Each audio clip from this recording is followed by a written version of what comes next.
Hey, everybody, just going to take a quick break from the show to get you styled up with Stitch Fix. Shopping's hard. It's hard. With Stitch Fix, you get a stylist, though, who understands your style, your size, your budget, and they do all the shopping for you. Wow. This is excellent. Shopping, I'm telling you, shopping and figure out your style, it's overwhelming. Let somebody help you when it comes to getting dressed. We don't know what we're doing, so we let Stitch Fix help us out. A Stitch Fix stylist there.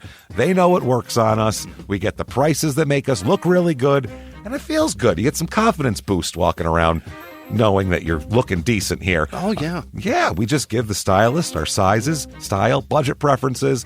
We order boxes when we want, how we want, no subscription or any of that required. And they send called Just For Me pieces as well.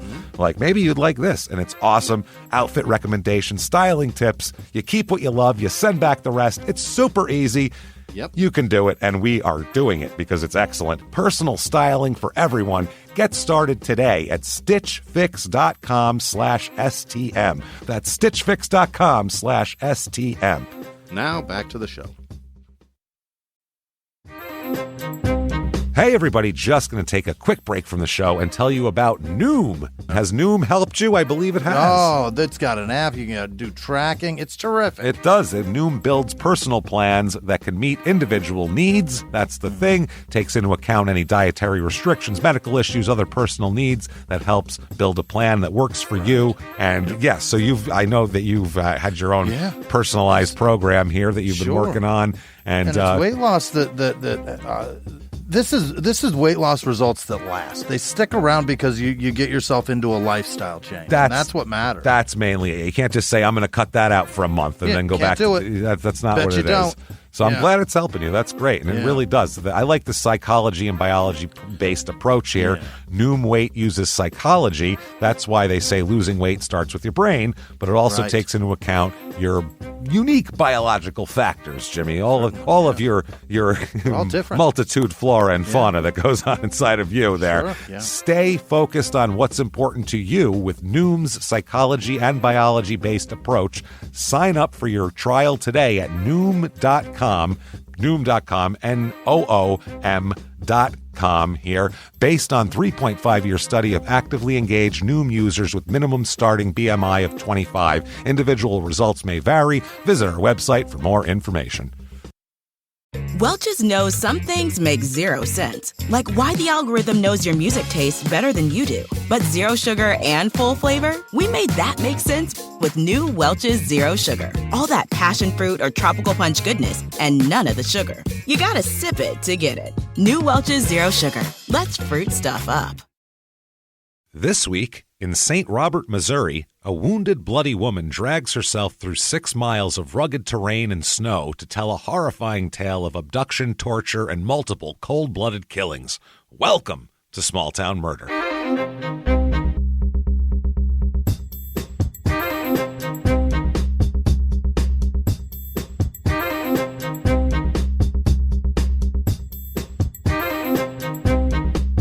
Hello, everybody, and welcome back to Small Town Murder. Yay! Yay indeed, Jimmy. Yay indeed. My name is James Petrogallo. I'm here with my co-host. I'm Jimmy Wissman. Thank you, folks, so much for joining us today on another crazy, wild, and this is no different, insane episode of Small Town Murder. They get crazier and crazier. I don't know how, but they always do. Thank you very much. First and foremost, you want to head over to shutupandgivememurder.com. Yeah. Tickets for the 2023 live tour are on sale right now. Oh, baby, we can't wait. The first half of it are on sale right now anyway. Through May. So on sale right now, February 10th in Cleveland, February 11th in St. Louis, March 24th in Seattle, March 25th in Portland, May 5th in Detroit, May 6th in Pittsburgh, and then the rest of them will go on sale early 2023. We apologize. We didn't know they were going to do it like that. They told us at the last minute, and we have no control over it, literally. So We are not Taylor Swift, and we have very little control over things like that. So we do apologize, but shutupandgivememurder.com right now. We cannot wait. The first 2 shows, Cleveland and St. Louis, are going really, really fast. So get in there. Really fast. And, of course, Portland and Seattle always. Or honestly, they're all going very fast. Yeah. So thank you for doing that. Thank you. If you want tickets, I would get in there pretty quick and get them. Patreon.com/crime and sports is where you get all of your bonus episodes. Oh, my goodness. Links in the show description, by the way, if you want to just click on it. But that's where you get everything. You're going to get a whole back catalog, over 150 episodes of bonus stuff to binge. Every other week, you're going to get 2 new episodes, one crime and sports, one small town murder. You get access to it all for how much, Jimmy? $5 a month? The low price of $5 a month. A cup of coffee. What, out of your fucking mind, James? Get in here. We're crazy. That's what it is. We're crazy. We're selling Patreon. It's flying off the shelves. We're crazy. We will not be undersold.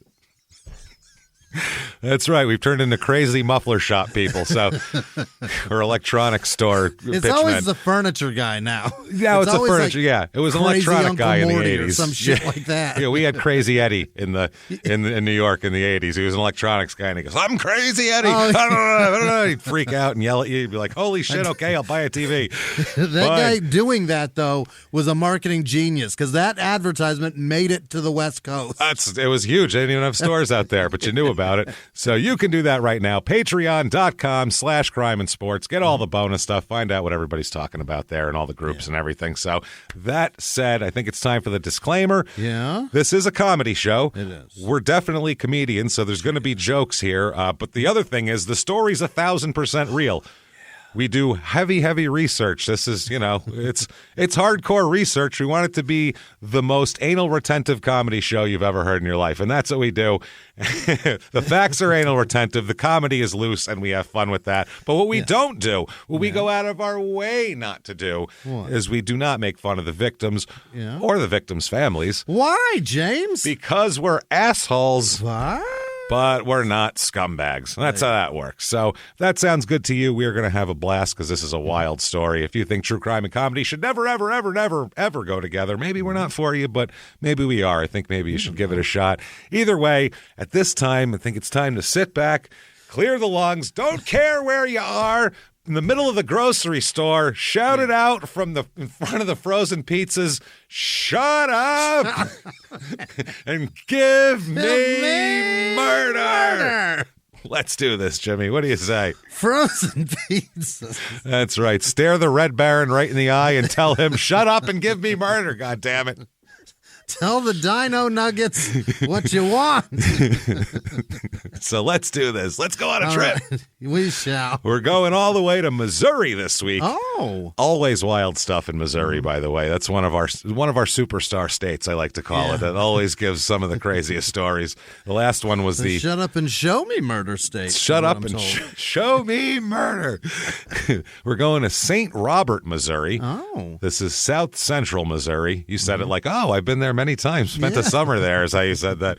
It's about 2 hours to St. Louis, about an hour and 50 to Columbia, and about an hour and 50 to Fenton, Missouri, which is our last episode, Charles Manson and the Thundercats, which was a very fun episode. So one of the Express episodes. This is in Pulaski County. The motto here is, quote, "Home to our military heroes." Okay. Because this town is just based around this big, giant fort, as we'll talk about. Big military installation. So Saint what is it? St. Robert. St. Robert. St. Robert here. Now, this is the history a little bit of the town here. It's known as a gateway community to the Army installation at Fort Leonard Wood. That's the whole thing here. Prior to the establishment of Fort Leonard Wood, they used the name Fort Leonard Wood to rename Camp Meade, which is in central Maryland, and then they decided, no, let's name it Camp Meade again. Never mind, I guess, screw Leonard Wood. He's out. Yeah. And then they felt bad. They felt bad for Leonard Wood, He didn't get caught like diddling a secretary in a closet or anything, so they felt terrible about it, and they just get caught searching his own name on Twitter and trying to fuck people. That's how it was. Instead, so they had to just name this after him here. Okay. So after a brief time, they changed. That's hilarious.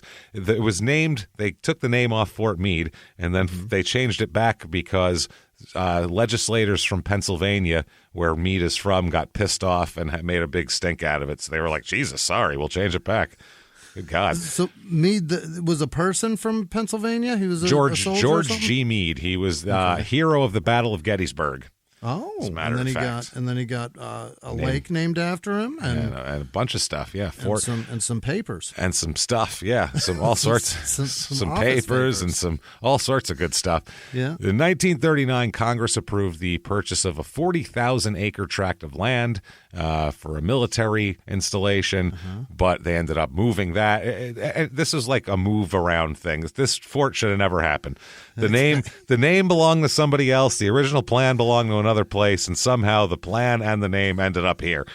So this is jumped the gun. This is what we have. Yeah. So there was a critical shortage of groundwater here as well. That's a problem. That's terrible. Yeah. It's a Camp Lejeune situation, I feel like. If we're Camp Lejeune is the new mesothelioma. It really is. It's just It's the new vaginal mesh. Yeah, I don't know what's going on, but I'm hearing an awful lot about this, and I feel like I should get involved. I don't know what's happening, though. I saw a documentary recently about a murder that happened there, too. Really? Was it water-related?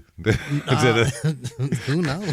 Can you now get in on the class action lawsuit? Is this possible? I might be able to because I watched the documentary. It's possible. You could be eligible now. According to these commercials, I think it's anybody. So reviews of this town. My favorite damn part here, the reviews of this town. To start off with, here's 5 stars. We'll go right down from 5 to 1.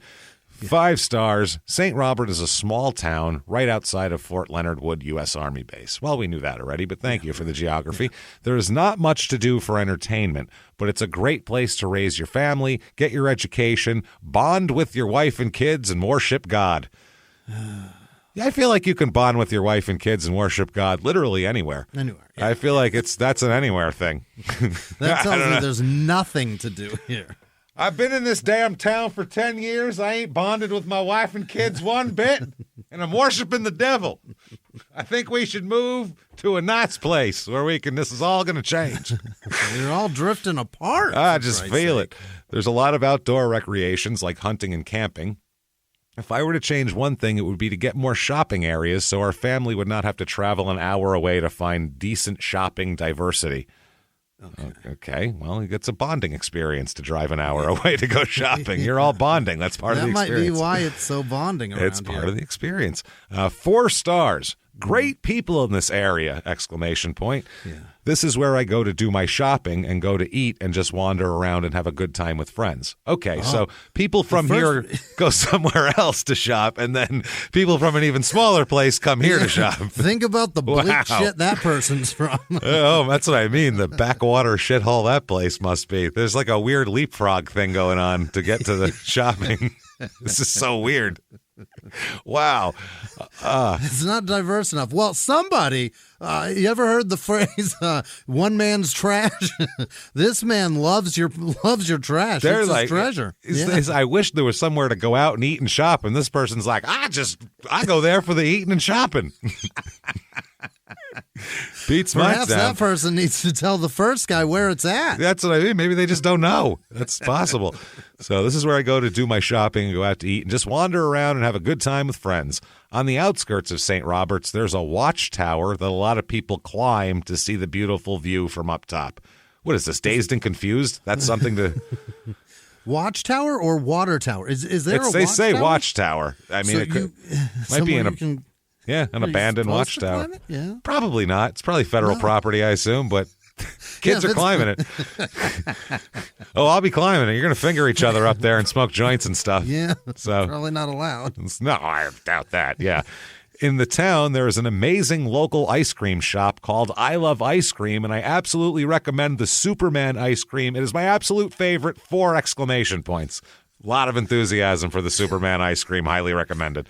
to anyone out there. On the stick, or is it like... I don't know, but I'm pretty intrigued. Based on this review, 4 exclamation points, Jimmy tells me this is a special treat. It's not just something you get every day. It's special. If I get there, James, all this way, and it's the same as the one on the stick, I'm gonna be pissed. Mickey Mouse one with the 2 bubblegum ice cream. You could have got it from the ice cream truck in your neighborhood. Jimmy's going to be upset. I'm going to be pissed if I got a plane ticket for this shit. You're going to have to get a rental car and a plane ticket, and a guy will take you on a tractor and then ride in the back of the pickup truck like Steve Martin and John Candy and Planes, Trains, and Automobiles. Where's the Superman ice cream? There's a lot going on here. There are also a few clubs in the area. There's clubs here in the area, which are a very fun way to spend a night out with the girls when y'all are done. When y'all are done at the club, my friends and I like to go to the McDonald's down the road. They have great service and wonderful people. This is an easily pleased date right here. You can take her to McDonald's and to sit on a watchtower illegally, probably, and she is fucking over the moon. Where are you from? Feel like you're a goddamn rebel. He just passed the no trespassing sign. Oh man! What a man! What the hell kind of tiny place is she from? Honestly, I want to know what town she's from. I guarantee the club is Rotary or Kiwanis. No, we go down to the Kiwanis. It gets wild, boy. We break out the apple cider and things get crazy. So here's 4 stars now. Mm-hmm. I've lived in the area for about 5 years. I'm a military resident, and this is a small city. Okay, I like the fact that it is small sometimes, as it gives you the old town feel, and the people are nice. There are plenty of outdoor activities to do, such as fishing, hunting, hiking, biking. I'm an avid motorcycle rider and part of one of the local clubs. Ooh. Okay. They are consistently holding events that give me something to do. The city itself does a lot of events, fairs, festivals, holiday celebrations, remembrances. I would like to see more big business move into the area, as the stores are very limited. Well, tell that to Party Girl on the Watchtower over there. The same thing can be said about diversity in food. I'd like to see more variety, such as Italian food restaurants in the area. There you go. Listen, I'm going to tell you something. Any Italian food that's going to go to southern Missouri, you're just better off not even bothering. I'm just go ahead, drive to the next town, and there's an Olive Garden there. You're going to be happy with that, probably. No. 3 stars. Former Route 66 town that is kept alive mainly due to an army post nearby. Highlight is the Walmart Supercenter and intensely mediocre Buffalo Wild Wings, which is a great way to describe Buffalo Wild Wings, but do they mean that particular location or just in general? I'm wondering. It's more tame than the one by my house? It's just, the one by my house is crazy. It gets fun, but this one, mediocre. I don't think I've ever been to a Buffalo Wild Wings and thought, these people need to calm down. Wow, it's really, everybody chill out. They're throwing their wings around. Never. Here's 2 stars. St. Robert is one of the worst cities I have lived in throughout the United States and Europe. Oh. This is someone who's been in the Army, apparently. Well-traveled. They've probably lived in 30 places, and they're like bottom tier. There's nothing exciting about the many of tattoo parlors or pawn shops lining Missouri Avenue, all the way to the main entrance of Fort Leonard Wood. The local bars and restaurants are full of recent Army basic trainee graduates that are celebrating their graduation with friends and families. If you are interested in hunting, there's good hunting in the area, but that's about it. Okay. All right. And then finally, 1 star. Yeah. People had a lot to say about this area. So 1 star. So that's a good way to start it. That's yeah. So. Where do I start? So's good. So means so. Okay, and then you say, so, all right. I got to load. That word tells you a lot when, depending on where in the conversation it's at. If it's at the beginning, buckle up. Yeah, there's a story coming. So, if it's at the end, they just said something that is not a good point. Yeah, so, So I live on post at Fort Leonard Wood, and it sucks. But let me say that St. Robert's is okay to live. I say okay because it's just okay. All right. Well, then you accurately rated it, probably. Then, if you living is okay. No. Living is good because you get to rent some houses that are located in some very good open areas and private areas. It's not crowded or even loud. The only thing I don't like about St. Robert's is there's nothing to do but the same repetitive crap in the area. I mean, you either have to go to Springfield or St. Louis. I mean, really? Double exclamation point, double question mark. So I give St. Robert 3 stars, but you gave the whole review 1 star. So let's hear him clarify. I live on base in Fort Leonard Wood, situated outside of St. Robert's. This place sucks. Housing sucks. The Army wives suck and are intrusive and allow their children to damage other people's property and allow them to be all over the place. Trash is all over the place. Balfour Beatty here sucks. I don't know what that is. The females that work at the office are lazy and have nasty attitudes. I can go on and look forward to leaving this place. Oh, and the hospital is the worst too. Sheesh. Tell me about the female nurses that you hate there, because what is the deal? Why do you hate women so much? But how's the Italian food? That's what I want to know. Have you tried the Watchtower? That McDonald's, I hear, is fantastic. All the women everywhere are awful here. That's what that person just said. And everything else, but especially led by the women. People in this town, 6,358 altogether. The male-female is a few more male than female, which is... Welcome to the base. Yeah. Median age here is 32.8, but it's all... Everybody is either like 25 to 44 or 0 to 9. Like that's where all the population is. Service members and their babies. Yep. 0.0% 85 and over. Nobody. Is that right? Nobody lives long here. I don't know if that's whatever the fort is giving off in terms of gaseous emissions. Camp Lejeune situation. It's a Camp Lejeune situation. Even the 75 to 84 is it's like half of the normal. So there's a problem here. Yeah. There's an issue.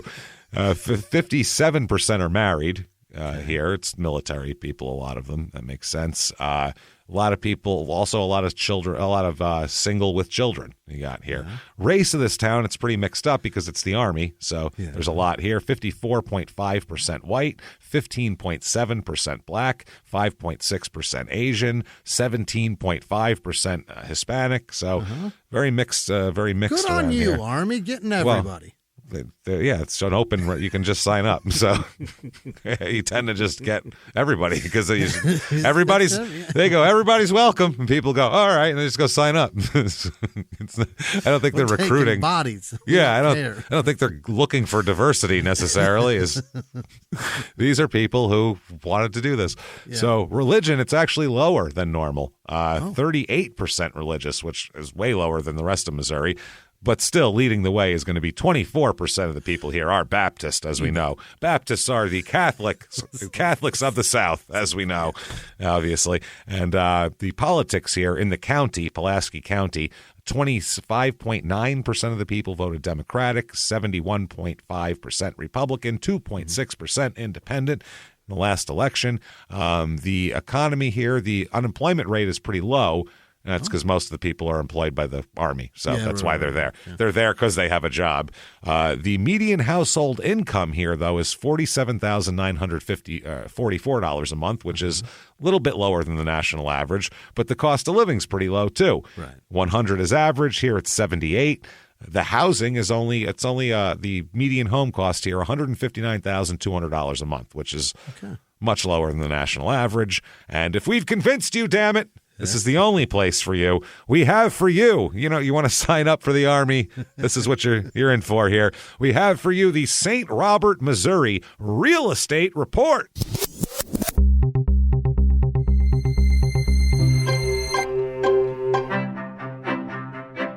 The average 2-bedroom rental here goes for $821 a month. So pretty low. That's good if you're in the Army there. There's a few houses here that are just weird. Here's a 3-bedroom, 1-bath, 510 square foot house. So you crammed 3 bedrooms into that. 500?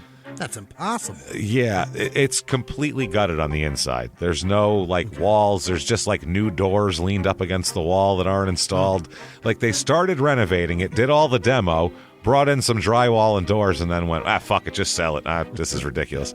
$42,000 though for this. So for 500 square feet, 510 square feet. You're buying an apartment. It's a tiny house. Here's a 3-bedroom, 1-bath, 1,655 square foot house.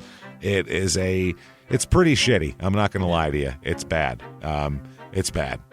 There's the basement looks like people are the Gambino family like takes care of rivals down there and chainsaws them into pieces. Yeah, it's pretty gross. This whole place is gross. $69,500 for this thing. Okay. I don't even know how to describe it. It's just you're gonna have to. It needs like an exorcism and a renovation and all sorts of stuff to make this house good.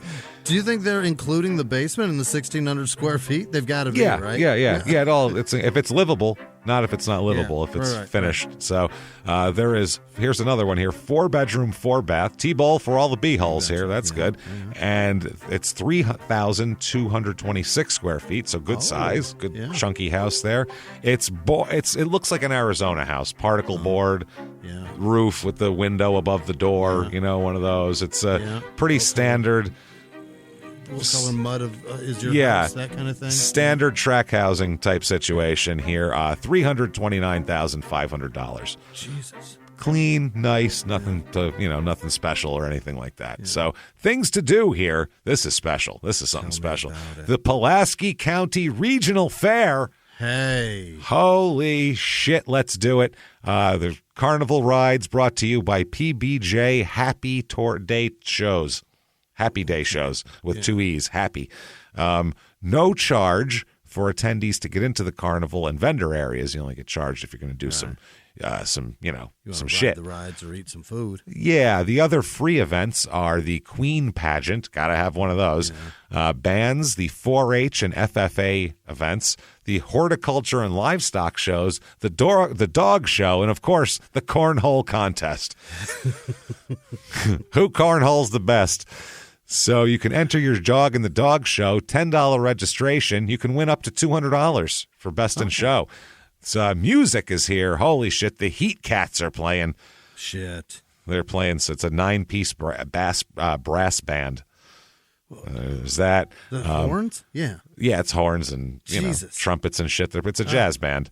And or is it like the military band? Maybe no, they're playing New Orleans jazz. It says. So, oh, got it. Yeah, it's a jazz. Yeah, they're not playing like fucking marching music.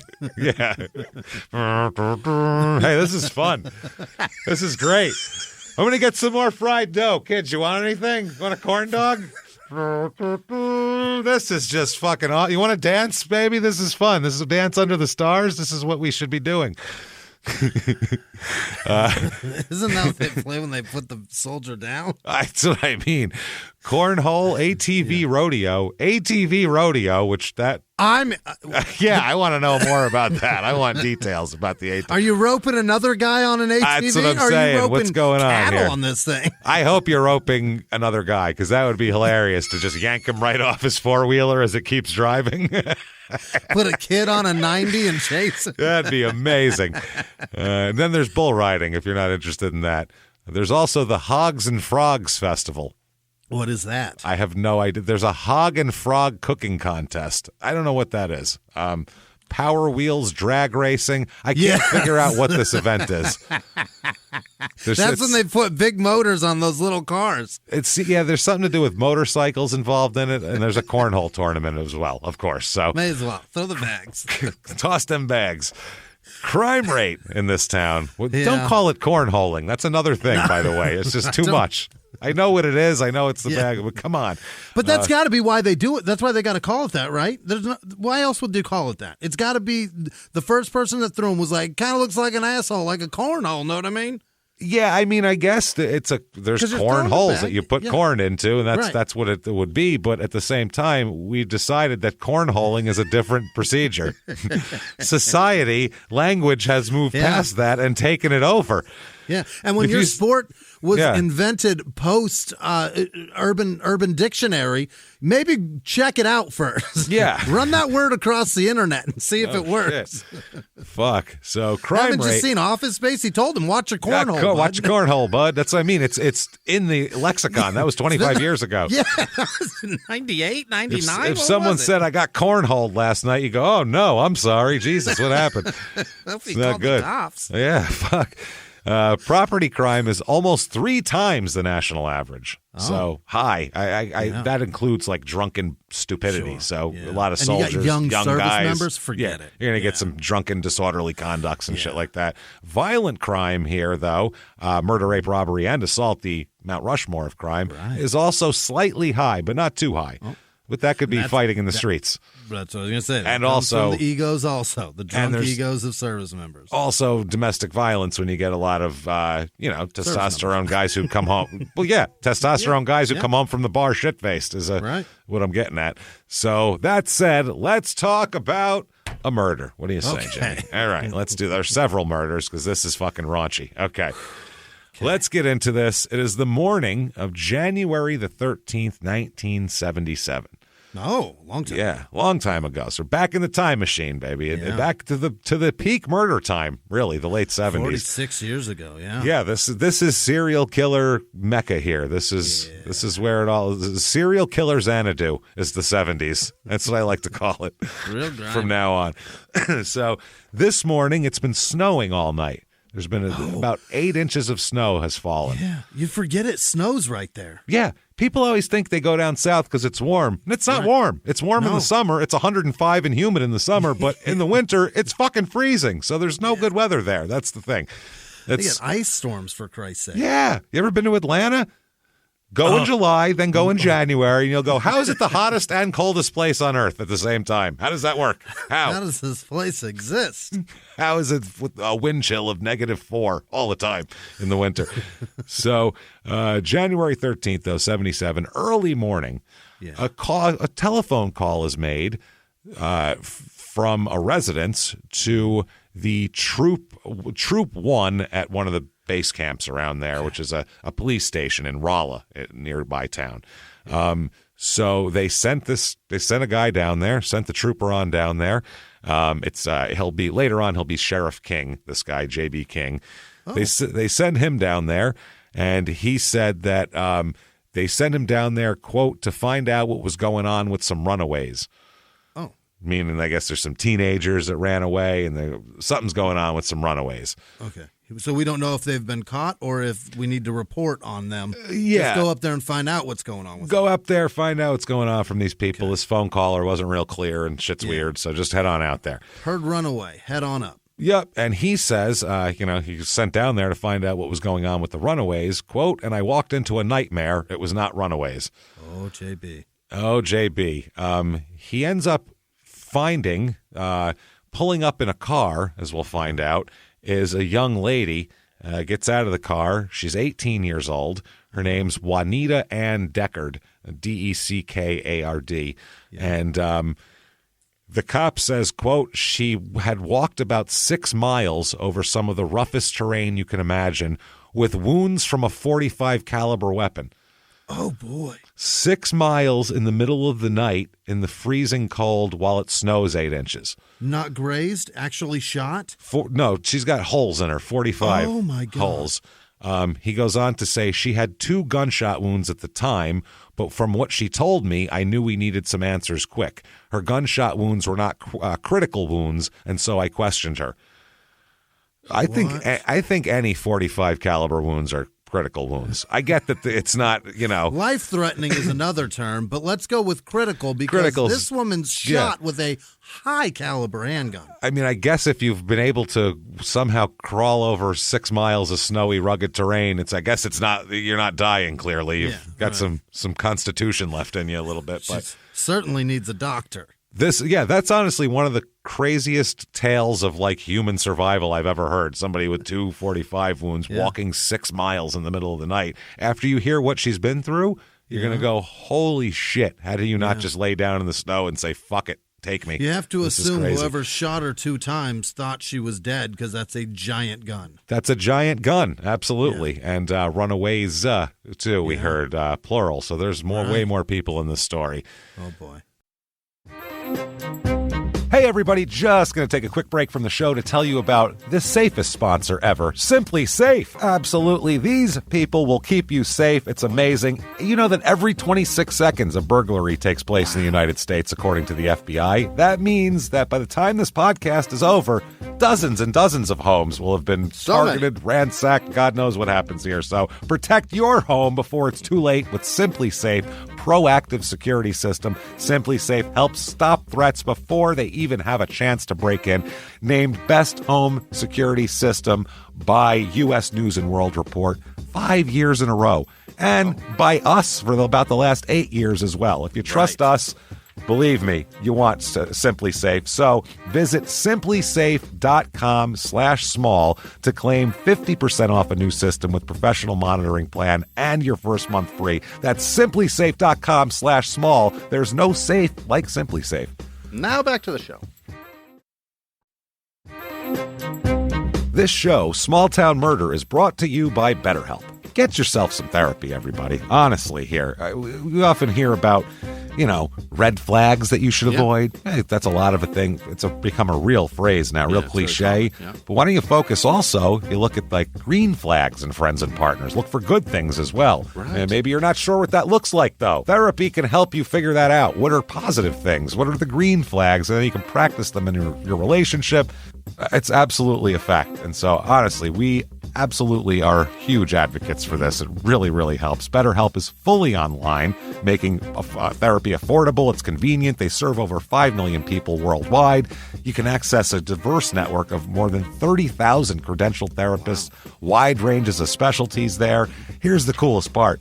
You're not getting along with your therapist, you're just not feeling it, you can switch at any time, no extra charge. Wow. The thing is, they want you to get help. That's it. And you can do it with BetterHelp. Discover your relationship green flags with BetterHelp. Visit BetterHelp.com/smalltownmurder today to get 10% off your first month. That's BetterHelp, HELP.com/smalltownmurder.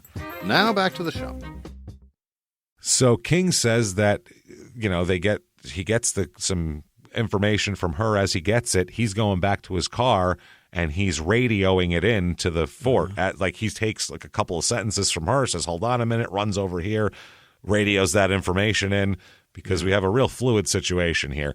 According to King, he said there's 6 to 8 inches of snow on the ground, and he meets up with the driver of this car who hysterically approached him yelling. The man told King a woman in his car had been shot, because it's a guy drove her and said, oh, my God. So he says, I went up to this vehicle, looked inside. This is where Juanita Deckard is. And there was a slender young female sitting in the vehicle, very well dressed, hair freshly brushed out, no mud, no blood, no nothing on her clothing, but clean and immaculate, definitely not the picture of a usual gunshot victim. Really? And that's Deckard here. He went on to say the bullets were one in her arm and one in her chest.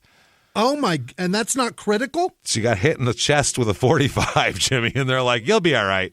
Let's talk for a while on the side of the road. Yeah, hold on. Wait a minute. Can we get her like some hot chocolate at least, something maybe to warm her up? Real thoughtful guy, this JB. Wow. Well, when you hear what happened, this information needed to come out here. He said there was a major caliber bullet wound entry into her body. Now, the wound was clearly many hours old. It was crusted over already. It was not bleeding. And despite the fact that it was a major caliber round, it did not appear to be a serious wound. How lucky is this fucking girl? Holy fuck. That's insane. So he says, how did you end up here? You know what I mean? And she explains that the previous night, about 12:15, she and 3 of her friends were on a double date. Okay, they were out on a double date. They're from the nearby town of Plato. At least the 3 friends are. And she's from nearby as well. Everybody's from within the area here. She said they were stopped by a military police vehicle because they were driving through the fort area. So that's where military police have jurisdiction. She said a uniformed military police officer came up to the car and told them that the car matched the description of a vehicle that just committed an armed robbery at a gas station off the post. Okay. So he has jurisdiction to pull them over for this while they're on this property, obviously. Yeah. So, and the other cops, the outside cops, don't have jurisdiction here. So He's responsible for this. Now, the teens that are in the car, here's the double date situation when this man approaches them. All go to or went to Plato High School, I believe. I found Juanita, obviously. By the way, Juanita is an honor student. I found in her newspaper, I found postings of her like every year on the honor roll. Yeah. She is 18 years old. Linda Needham, Needham, Needham. She is 16 years old. She's a junior in high school. She's a cheerleader. These are great kids. These are popular, good-looking, smart, ambitious kids, all these kids. Their dates are Anthony Lee Bates, who's 18 years old, and Wesley Hawkins, who's 19 years old. He's another honor student. He went to school with Linda, or with Juanita, and I saw their names right next to each other in the honor roll every year. So, a bunch of nice kids going out in the 70s on a double date. So that's what they're doing. It was about 12:15 or 12:30 when they're driving. They're driving in Tony Bates's 1972 Dodge Charger. Hell yeah. Yeah, it's a pretty sweet ride. Boss ride, dude. Yeah, it's not bad. I want to know what motor's in it. I know, so do I. What do you got in there, kiddo? 440? What are you Come on, you're running the, I don't know, 72? Are they still running the 440s? I believe so. Yeah. Were they? Yeah, 72? Yeah, they probably were. Yeah, you're probably right. Yeah, I think you're right. Yeah. It may have gone longer. Shit. Yeah, no, because then you couldn't anymore after the... Was it 75? Right? There was you couldn't make those anymore. Or really? you could make them, but they couldn't put out the same power anymore. There was the whole engine thing. That's why the late 70s, the cars suck. That's when the 440s went into fucking boats and shit? Yeah, that's when they were like, what do we do with them? I don't know. Put it in like a plane or something. It's ridiculous in a car anyway. It was pretty stupid. Now thinking back on it, now that was pretty put it like overkill. Put it in that fucking airline or shit. What do you got there? Horsepower. I think just put it in a plane. Maybe you could dust some crops with it. I don't know. Something that doesn't go on a road. You know what I mean? So they left Plato in the 1972 Dodge Charger. Date must have been going well. It's 12:15. They're still hanging out, so that's a good sign. That's a good sign. I'm going to go home now? This car's rad. No one's asked to be taken home yet or anything like that. Right. They're heading to St. Robert, Missouri to purchase gas for the car. And they're driving on Southgate Road, which is within the boundary lines of the Fort Leonard Wood, base. So a military policeman, like we said, stops them, talks with them for a minute, requests their license, registration, all that kind of shit, ID from everybody. He then says, like we said, the car matches a description of a car seen at an armed robbery. He's saying that this robbery occurred at the Southgate Texaco station, which is off post. So he tells them to get out of the car, and he takes the boys and handcuffs them and says, I'm holding you, detaining you for this armed robbery because your car fits the description of that, which is normal. That happens. Is it happens a lot. Yeah, it happens to people a lot. Usually doesn't happen to fucking children. 4 kids on a double date? 4 kids on a double date going through. No, but I mean, if they said there's a 72 Dodge Charger seen at this robbery down the street, and then they see a 72 Dodge Charger and they say 2 young guys were involved in it, 2 young white guys, and you see there's 2 young white guys, I would assume you'd take them out, hold on to them just to make sure it's not them. Sure. But I suppose anyway, that happened to my dad one time. Really? When him and my mom were dating, when they were like 19, 18, maybe not. I think it was 18 years old. My dad's driving down the street, and he's always had cars that he was working on. And he had this car that the steering wheel would pop off. Oh, I know. That is so horrifying. He put it back on, and he beeped it a couple times by accident and doing all that kind of thing. So a cop gets behind him, pulls him over. Yeah. Gets next to him, and the cop is like, he said he's like mad at him. He's like license and registration, and he's like really looking hard at him and glaring at him. My dad's trying to be nice, and he's like, and the guy's like, stone face him, and he's like, what the fuck, man? Holy shit, like this is crazy. And he starts asking him, where were you 2 hours ago, and what were you doing, and all this type of shit. And he was like, we went to the fair, and then We're just driving home now. It's not the way to kiss and tell, officer. Yeah, they're like looking at him, like looking over his shirt real closely and all that kind of shit. Apparently, somebody in a very similar car, my cousin Vinny's situation, a very similar car, a guy that fit his description with longer hair and a girl in the passenger seat, a young lady in the passenger seat, had robbed and stabbed a gas station attendant to death with a screwdriver like 2 hours earlier. So they thought that was my father. So they were making sure he wasn't covered in blood, and he wasn't. So they were like, all right, well, it's been hard to get away from the blood, I guess. So that's yeah, that's wild. Yeah, he said he was terrified. He's like, oh, my God. But he said they had him there for a while, and they were. Your mom is impressed. Maybe he's a dangerous guy. Damn. Who knows? He did say he was going to take a leak. Maybe. I don't know what he did in there. Holy shit. So what ends up happening is he orders them to get out of the car, orders them to take their personal belongings with them out of the car as well. And he places all 4 of these kids into his vehicle, which is a Scout, one of those SUVs. Oh, yeah, International Scout. Yeah, yeah, those are it's cool a cars. 70s SUV is what it is. So he's driving one of those. As he gets into the vehicle, though, he draws his .45 pistol. What the fuck? And shoots Wesley Hawkins and Tony Bates one time each as they sit down in the back seat. Oh, my God. Little unexpected. So, who is the psychopath that pulled them over and is apparently taking justice into his own hands? Yeah. Convicted and sentenced right now? I guess so. And they didn't. This wasn't even a murder at the gas station, just a robbery. He's saying, Jesus. "Wow, we're taking some serious hardline justice here. We're getting biblical with this shit." This is crazy. This guy is Johnny Lee Thornton. Is his name Thornton? Ton of thorns, and he does have a ton of thorns. I'll tell you what. He's 23 years old.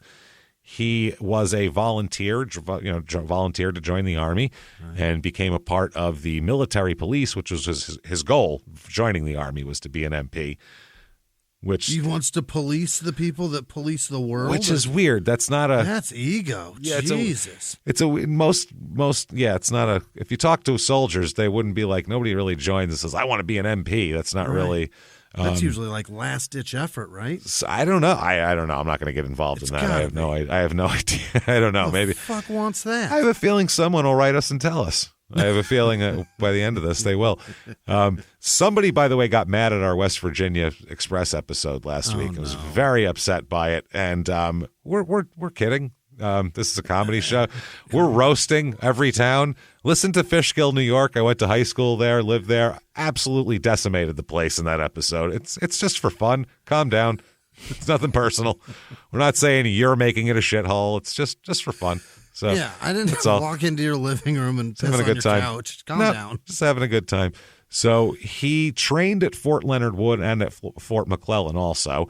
Oh. He would become classified as a correctional specialist to the 463rd MP Company in Fort Leonard Wood. Within the company, they assign him to be on the game warden detail. Second one. So his job is to drive around and look for people poaching. Look for hunters that shouldn't be on federal property hunting because it's an Army base. So that's all. That's his job. We've learned in these towns, that is fucking higher than the sheriff. They'll investigate everything. Yeah. His job is to, get stray dogs and stray animals and all that kind of shit too. During this time, he is separated from, when he first joined up, this separated him from his then pregnant wife at the time, they have 2 sons together, him and his wife, who by the time he's pulling them over and shooting them, they're divorced. So that's how that went. We'll talk all about their relationship in detail in a moment because it's fucking wild. So from the time he was separated from them, they had 2 sons. He's also, right now, while he's pulling these kids over, in a relationship with a girlfriend who's also currently pregnant. So he's mad fertile. He's very, very virile. We'll say that about him. And leaves it in there. Just leaves it in for a while, too. Extra time. Just make sure everything he stays. Finishes and stays inside. That's it. So this whole area, his responsibility is to patrol about 80,000 acres of land with all this wildlife. And so they have an 8-man game warden detail here. The officers, according to what's told, have very little supervision. They're off on their own for hours, and it's not unusual for them to be out of radio contact for 5 or 6 hours at a time. Oh, Boy, you really got to trust those people. Yeah, a lot of naps going on out there in the middle of the night. I would. I mean, yeah. Fuck yeah. They can't drive in the middle of nowhere. No, drive in the middle of nowhere and nap. It's like 74. They don't have trackers on these cars. I can be anywhere I want. I was chasing a caribou. It was a really tough one. It was a while. It took me. Sorry. There's no caribou. Maybe it was a deer. I don't know what it was. Saw a man slaughter Bambi's mom. I was not happy about it. I gave him a talking to. So the way he grew up, his mother said that when he was young, she and him, young Johnny Lee Thornton, were constantly on the run from John's father, John Warden Sr. Johnny Lee Thornton's actually a junior named Johnny Lee Warden. But and he's a game warden? No. But now he's a game warden. His dad's name was Warden. Later on, once they escape the father, we'll talk about how abusive he is. He then takes the stepfather's name of Thornton. So he is a junior, though. His name should be Johnny Lee Warden, the game warden. That's Johnny Lee Warden Jr., game warden. That's what his card should say, which would be amazing. Great card. Warden. Game warden. Warden. Yes, sir. What can I help you with? I caught you call Warden doesn't sound that bad either. No, Warden Thornton, Warden. So the mother was a bartender. She would leave him alone for long periods of time and had a lot of outside relationships. Just his parents were a fucking mess when he was younger. Yeah. Absolute mess. Only child, huh? There might be others around, but during this period, he's the only one who's like with him at all. She's divorced. She said she's divorced because the father, John Warden Sr., tried several times to kill young Johnny. Several times. She said at one point, quote, "Poor baby," he, meaning the father, threw a glass at him and said, "I'll kill that little son of a bitch." It was a glass of water. Little Johnny was hospitalized to remove fragments of broken glass from his eye. After the incident, hit him in the head with a fucking full glass of water. Glassed a child. Yeah, threw it at him. Didn't even like smash it into him. Just chucked it from across the room. Another time, she said, the father tried to shoot young Johnny, and another time the father choked little Johnny until he turned blue and passed out. So there's that. That's a lot of times trying to kill the kid. That's a lot of trying to kill him. She said she often worked 2 jobs and left Johnny and his brother, Jesse. So she's got a brother. They're 8 and 7. Okay, so the brother's a year younger than John. Forgot about Jesse here. She said she'd leave him at home, and she said once she came home to find out that an 18-year-old babysitter had sexually abused both of them when they were 8 and 7. So I don't know the gender of the babysitter, but either way, sexual abuse. Yeah. Now, the closest relationship he ever had was with his wife, who he's now divorced with, Patty Jean Thornton, this one here. Everybody said it was like a weird kind of relationship they had. It was more like she was his mother, and he was like a toddler. That was the relationship. So this is what Patty says about him. This is her description of the whole relationship here. This is from a deposition, and it's fucking funny. I met Johnny when he was living with his mother and father and his brother Jesse Lee Thornton. I am 22 years old. I was 16 when I met him. I met his mother first, who's married to Bruce Thornton. She said, she's 16. Johnny was 17. She said we were both in high school. He'd come to visit his mother, but he hadn't been living with them at the time. He went to school in Concord, California for his senior year. He dropped out of school because of problems about having enough credits to graduate. I also dropped out of school, but we were still in the Concord, California area living together. Johnny robbed a wig salon and a dairy farm when he was 18. He robbed a wig salon. What do you take? Money, I guess? Wigs? What the fuck are you doing? A wig salon? Those are expensive. They're expensive. There's a lot of cash on hand. Feels like you write a check for a wig. You know, come in with like a big pile of wig cash. I got here's my wig money. This is a wig salon? Is there a secondary wig market? Is there some kind of like hot black wig market? Yeah, you got to assume he took the cash of Something. one person paid for cash. You know what I mean? How do you? Maybe if you go into a pawn shop with just an armful of wigs, they go, finally, for fuck's sake, all these guns and tools, finally, somebody with fucking wigs. I got all these mannequins back there. I can display them. Every day people come in, you got any wigs? I'm like, no, they want wigs. It's not. Let the people speak. They've spoken, man. Got to give it to them. So, yeah, she said robbed a wig salon and a dairy farm when he was 18. Odd things to rob. Two places that generally don't have, I can't imagine, have much cash on hand. No, when you get a job at a dairy farm, you don't imagine robbery to be one of the dangers of the job you're going to get. Trampled by a cow would be more along the lines of something that's possible than robbed at gunpoint. Hand stuck in a milker or some shit like that. Yeah, dick stuck in a milker, whatever it is. As an 18-year-old boy, anything's possible. Some body part in a milker. Some body part caught in a milker. So she goes on to say, we moved to Santa Rosa, California on May 29th, 1972. We had no jobs, but we were looking for work. At that time, we stayed with his mother and then lived with his Uncle Kenny. The year before, I had an abortion, and I was pregnant again in February of 1972. Oh. Johnny got a job a week after we got there at Lucky's grocery store. Well, aren't they lucky? He worked for them for over a year till we moved to Arkansas.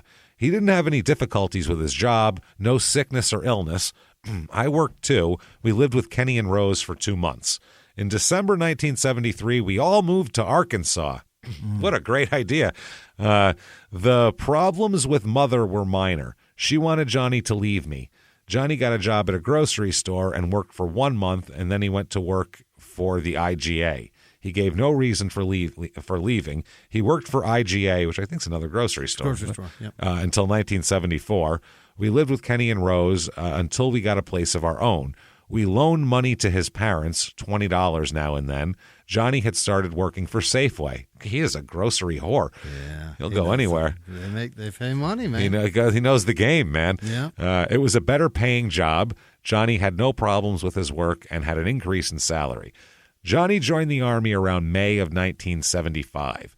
His boss offered him a new position, and if he would stay with the store, but Johnny had already enlisted.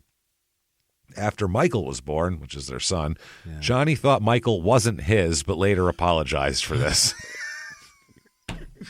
Oh, God, this guy.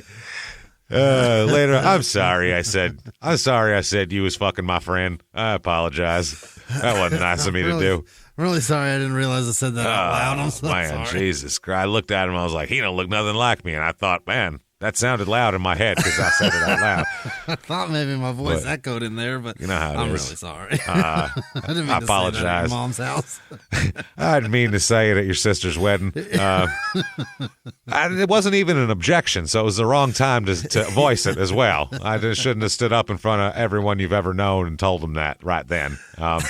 Your sister didn't appreciate it none neither, so... And then again at your father's wake. I really picked bad times to keep muttering this shit. I did. They said eulogy. I was like, I got some complaints. I don't know what eulogy means. See, that's the problem. My main issue is I'm not good with vocabulary.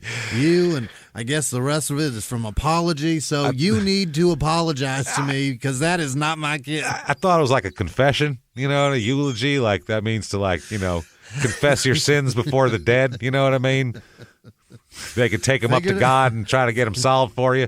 You know, it works. It's a good time for you to take that information with your father up to the big man. Yeah, I figure, put it in his pocket. I also put it written for him in his suit pocket, but you never know.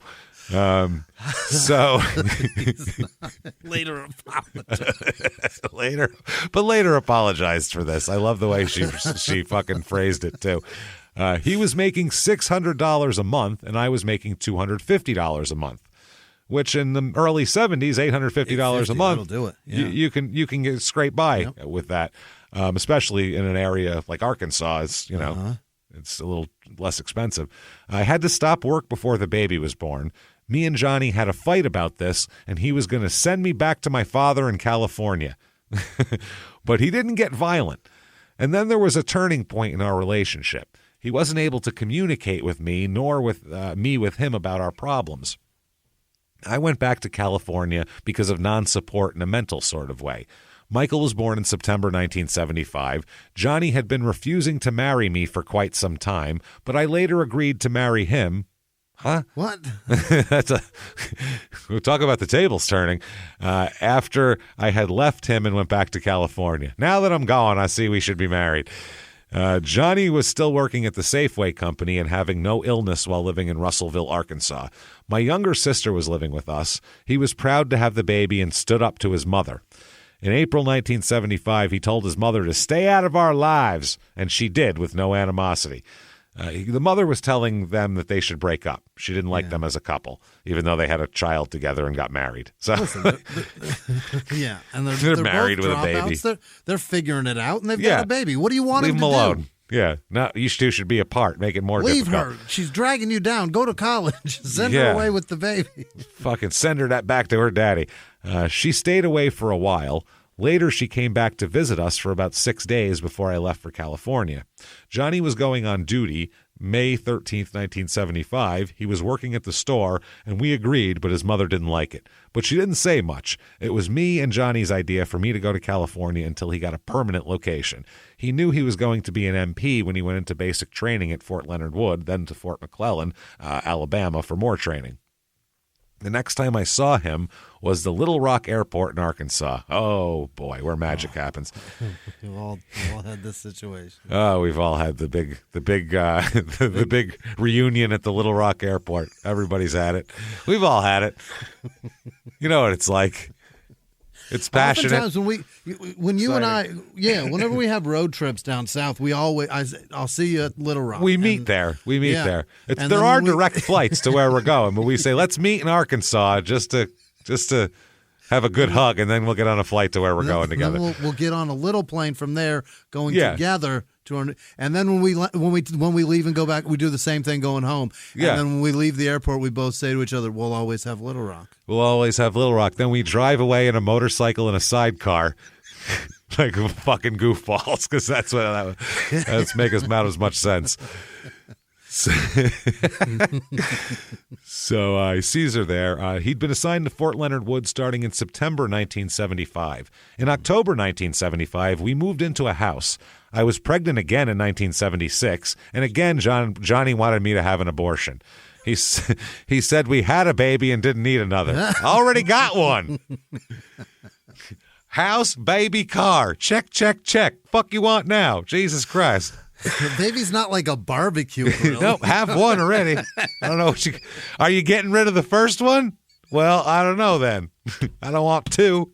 It's not like when you want a soda and your parents are like, you haven't finished that one yet. No. He's not even dead yet. Look at him. He's fine. We already have one. We said we did already had a baby and didn't need another. It's a TV set. While wise for 21-year-old people probably to not have two kids, still, that's a really funny way of putting it. Not we're too young for it. We already got one. The hell are you talking about? Treats it like a lawnmower. Johnny. We already got a good set of clippers. I don't know what you want. Oh, that's incredible. Fuck, man. Travis was born May 20th, 1976. In June 1976, Johnny said the baby wasn't his. He's got a pattern of what he does here. Get me pregnant. Okay, he gets her pregnant. That ain't mine. What the fuck are you talking about? John, he's fascinating. He gets way more fascinating. This is the tip of the iceberg. I filed for divorce, and a month later, he moved out of the house. Johnny hit me once in Santa Rosa while we were having an argument with my sister. Okay, that's weird. He struck me with the back of his hand. Jesus. Again at Fort Leonard Wood, we were arguing, and I was pregnant, and he struck me. Jesus, that's not cool, man. Fuck, man. Johnny had said nothing about a headache those times. That'll come in handy later on. Okay. Put that away in everybody put that in your little clue box. The word headache there. Later, we reconciled but didn't live together. He wanted everybody to believe we were going to get a divorce. It was his idea, and the petition remained on file in 1976. There was lots of talk about us having affairs with others. Okay. Johnny stayed at the trailer some nights and had no headaches. I decided to leave when he threw the baby down. What? When he threw the baby down, then threw the baby food jar at me. He asked, throws the baby down, picks up the jar, and hucks it at her. Was he holding the baby, feeding it, or he ripped him out of a fucking high chair and threw him? I don't know. He threw the baby. Either it doesn't really matter at that point. Either way, he threw the baby on the ground and chucked a jar of baby food at her, which those are thick. That's thick glass. That hurts. Yeah. So, and the baby got thrown on the floor. He asked me not to leave. I said I wouldn't stay. Johnny had frightened me. So, she's later asked, when did he ever complain of headaches? She said he complained of headaches the first time when he tried to smother me with a pillow in Santa Rosa. You didn't bring that up along with hitting. No. That's technically, I would say, worse. I'd rather someone slap me than try to smother me with a pillow. What about you? Right. That's attempted murder, babe. That could be a result in death. And didn't remember what he'd done. And he cried when I told him. He was sorry. The second time was when the stereo was knocked over and he broke the clock. Johnny left the house for about 20 minutes, and when he returned, he said he just got a headache and he was sorry. Sorry I broke all our shit, but I had a headache. When I have a headache, I like to put my head under a pillow and get rid of the lights. I like to kick the stereo over and break my clock. It's better. Spike the baby. And spike the baby, yeah. Pretend I just got caught a touchdown with him. He remembered what he'd done, but he didn't know why he'd done it. Johnny said he couldn't control himself. The third time was when I was going to the store. He worked at Safeway store. He'd not complained of a headache, but he asked me to go to the store at 10:30 at night. I didn't want to. I didn't get upset, and I ended up going to the store at 10:30 at night, even when I didn't want to. He came out to the car and said I didn't have to go. I went anyway, and when I got back, the TV was turned over and some other things were damaged. I was only gone about 30 minutes. When I returned to the house, Johnny was gone. Johnny came back about 15 minutes later. When he came back, he wanted to know what I thought about what he'd done and the damage to the house. What do you think about that? Tore up the whole living room, broke the TV. You like that? Probably not, I would say, Johnny. She's not going to be like, it was beautiful. Is that art? Is that a new... Is that like a... think about it. What I thought about what he'd done. I told him I wasn't proud of what he'd done, and he had no reason to do what he'd done. At that point, Johnny did more damage to the living room. He pulled the stereo over and kicked the coffee table across the room while I just stood there looking at him. Johnny made no threatening remarks to me, but he took it out on the living room. I'd rather you beat the coffee table up than your wife, but still, if the guy is destroying the living room out of rage, that's not going to be bottled up like that for much longer. That's a bad sign. Red flag, I would say. Huh? He's willing to kick the Ashley furniture around. You're next. That's what I'm saying. So, hey, everybody, just going to take a quick break from the show to tell you about a healthy, delicious item, Hero Bread. And we're both trying to get healthier this new year.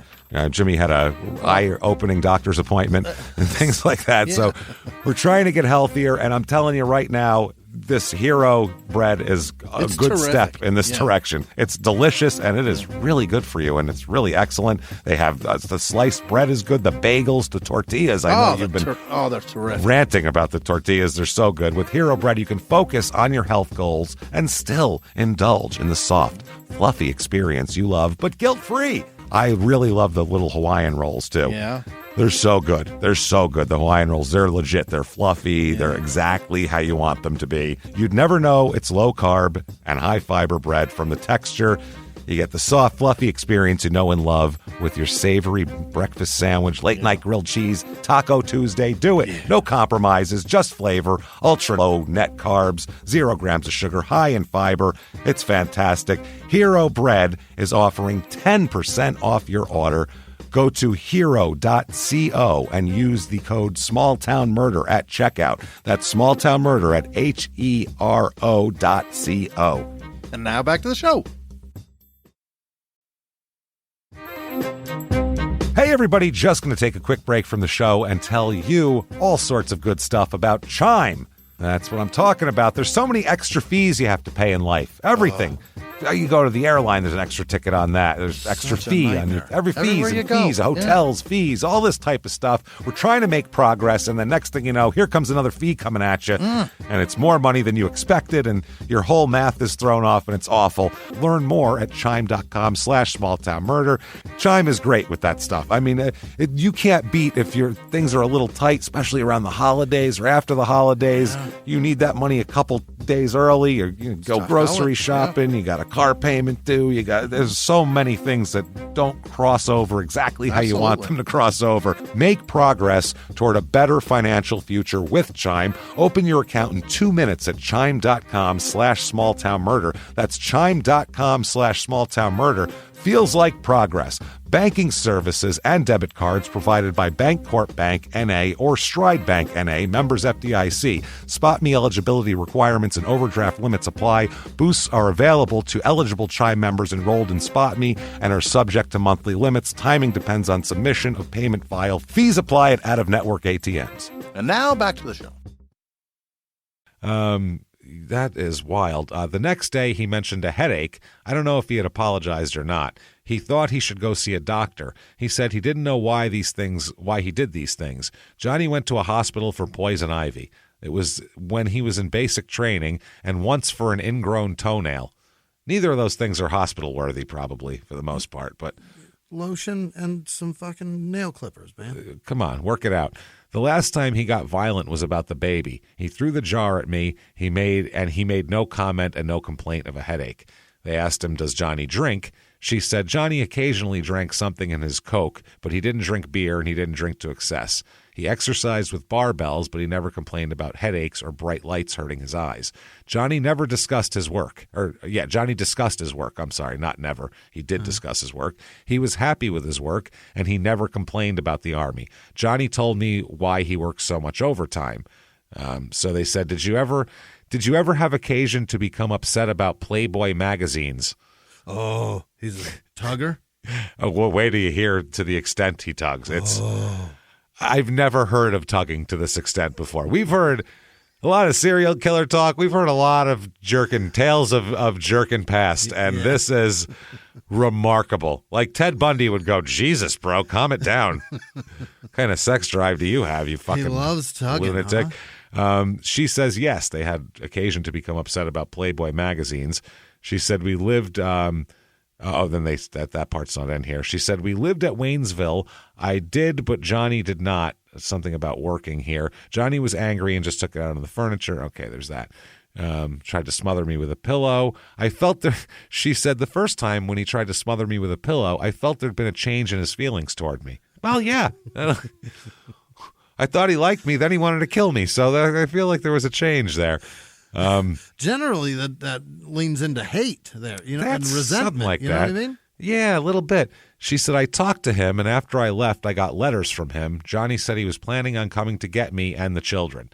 Now, also, after they broke up, Patty ended up moving in and hooking up with a female soldier at Fort Leonard Wood. Is that right? Yeah, and this apparently did not sit well with Mr. Thornton here. That hurts a little bit.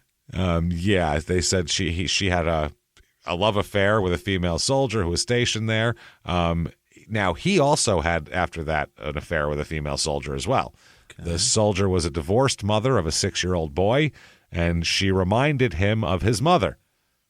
Yeah. So, that's some guys are weird like that. Mm-hmm. And he said he thought the boy reminded him of himself.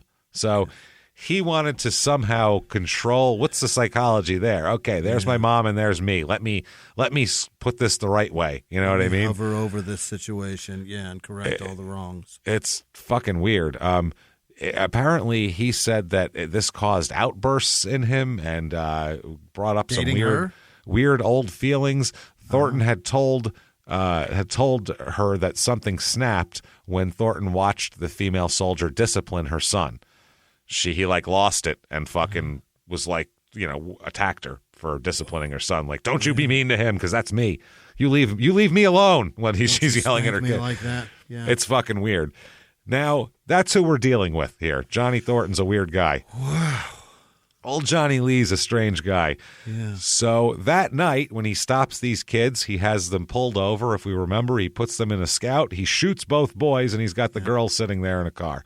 All right. Terrified, likely. Yeah. At this point, if they weren't terrified already, now that their dates have been shot, probably. So there's no keeping a lid on Johnny Thornton over here. He's got problems. He also, the kids he stopped, those teenagers aren't the only people he stopped that night. Oh. We find out that he stopped a couple other people that evening as well. He stopped a guy named Robert L. Hall Jr. and his partner from work, Stanley Handley. And Hall said, we worked the midnight to 8:30 a.m. shift at the commissary post. We were heading to work approximately 20 minutes after midnight, so you're late for work. Yeah. But that's fine, on January 13th. So this is right before he pulled the kids over, right before. And an MP driving a Scout stopped us on Southgate Road, which is the same place the kids were stopped, in the vicinity of Range 26. We were traveling north when we met the MP vehicle, which turned around to stop us. The MP asked for identification from both of us and shined his flashlight inside Handley's vehicle. Handley always carries a shotgun in the truck. I held it in my lap, but the MP made no comment about the shotgun, which is strange. If you get pulled over and you have a shotgun on your lap, the cop will comment on it. I assure you, they will say something. Depending on where it's at, I guess, yeah. On your lap? No, I mean, depending on where you get stopped. Yeah. I feel like when we got pulled over in Dallas, if either of us had been holding the shotgun, he'd just been like, "Good day, fellas." He wouldn't even have cared, that guy, None though. have batted an eye. He didn't even notice. He was just like, I'm here to give you all a ticket. How are you? He never even made eye contact with either of us. Damn nice shotgun, son. He's just like, what's your vehicle VIN number? All right, here's your ticket. See ya. So didn't even follow his nose. No, nothing. So the MP told us he was looking for a particular person and let us go. So that's what happened right before that there. Now, back to then at the end of the night, when Johnny Lee Thornton, when his shift was over, he turned in his .45 caliber pistol. That's what he carries with him, which is assigned to him before the shift. He turns it in after the shift.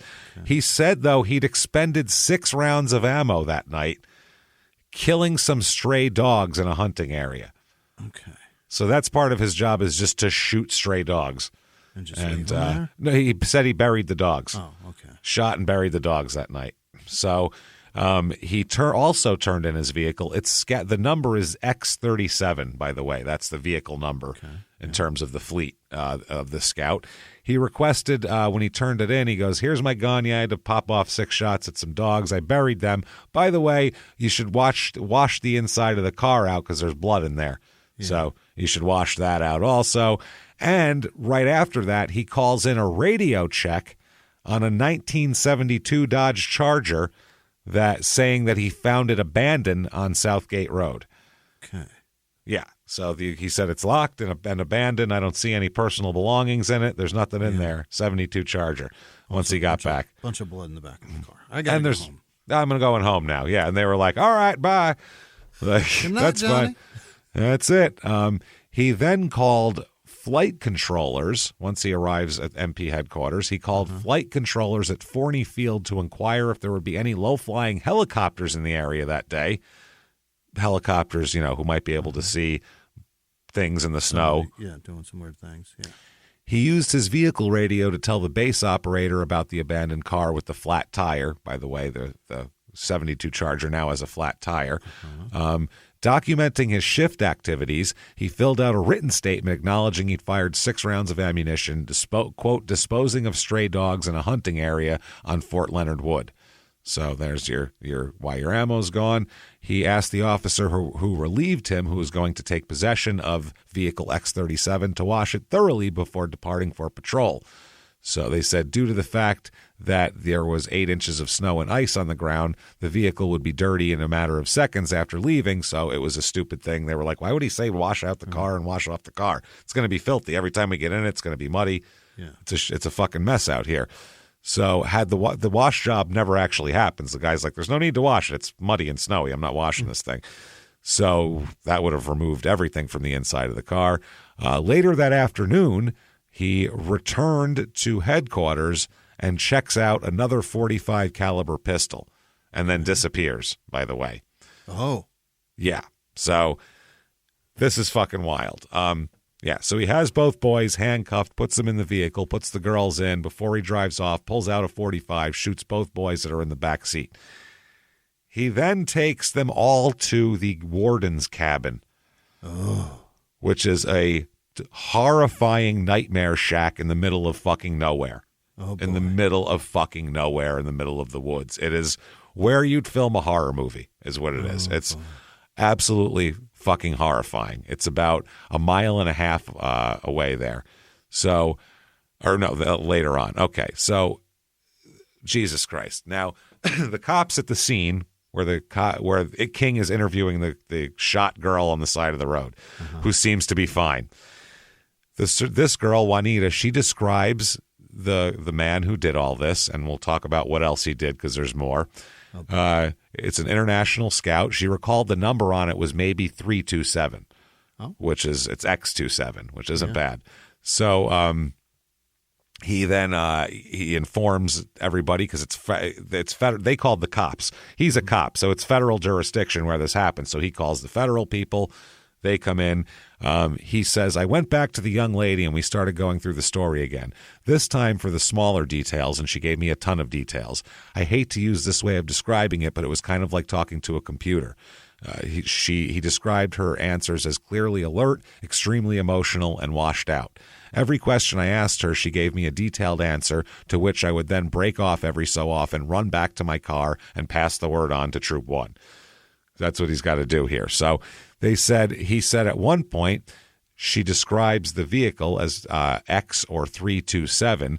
So the sheriff knew that was an MP vehicle they were talking about, a scout. And he says, quote, as she continued to talk and he's giving me these answers, it finally dawned on me that this was not an impersonation. This was a real-life MP we were dealing with here. And, of course, I just called the MPs for backup. So now he's like, oh, fuck, am I in trouble? Yeah. Are these guys, what the fuck's going on? Is X27 going to show up? Well, he says, while I'm briefing them on what facts I had, the captain who's in charge stopped me and took me over to an international scout that had just arrived. He said this was a sergeant from the game warden detail and that it was going to take the CID team down to the scene, and he wanted him to hear the briefing, so I start going through it again. And I get to the part about the scout, and at that time I realized the sergeant was leaning on a scout. I look down at the number on the scout, and it's 327. Oh, boy. I instinctively knew that was a suspect vehicle, and it turned out that, yes, it was. And I looked, and there was blood in the back seat and a bullet hole coming out of the tailgate. Oh, my God. Yeah, he said, I could tell people around me were looking at me and asking questions, and I couldn't respond. It's a weird feeling. I've never had one like that before and never had one since.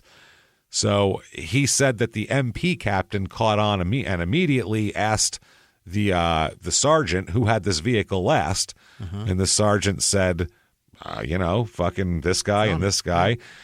And the king says, quote, and then he said the magic words. Thornton said he shot some dogs last night. Oh. And he was like, wait a second here. This guy said he fired off 45 shots? Yeah. Okay, let's all talk about this. So, wow. This is fucking crazy. So they talked to people that know him. One guy says he saw Thornton. Oh, this is the sergeant. He last saw Thornton at 6 a.m. on January 13th, 1977. Thornton was completing his tour of duty. He related the game warden vehicle utilized belongs to the 208th Military. This is all standard shit here. He says that they talked with Thornton, and he observed nothing unusual. This guy that talked with Thornton, one of the soldiers, one of the other MPs, he further described Thornton as a thorough investigator. He related Thornton had told him he was unable to clean the Jeep after his tour of duty at 6 a.m., and as he was unable to wash it due to the cold weather conditions. At 6:20 p.m., another MP was advised that there was a telephone call for him on some extension. Thornton was on the line. He picked up the telephone and joined the conversation between another guy and Thornton. Thornton requested this first guy and this second guy who picked up the phone come and get him as he was at an off-post address. Thornton said, don't bring anything. There's no need. There's nothing to worry about. Okay. Now, The cops said they had a big meeting. The FBI is involved now, all these people, and they made assignments to get this moving forward. They said that they needed the FBI to be able to take him out because it's a federal thing, and they need all this type of shit. So they said that they needed, they know all these details, and they need all the details they can get to be able to indict this guy federally and all this type of shit. So they said at the time there was a 2-man FBI resident office on Fort Leonard Wood, and he said the only military base I'm aware of that had one. They had their own FBI detail. That's good.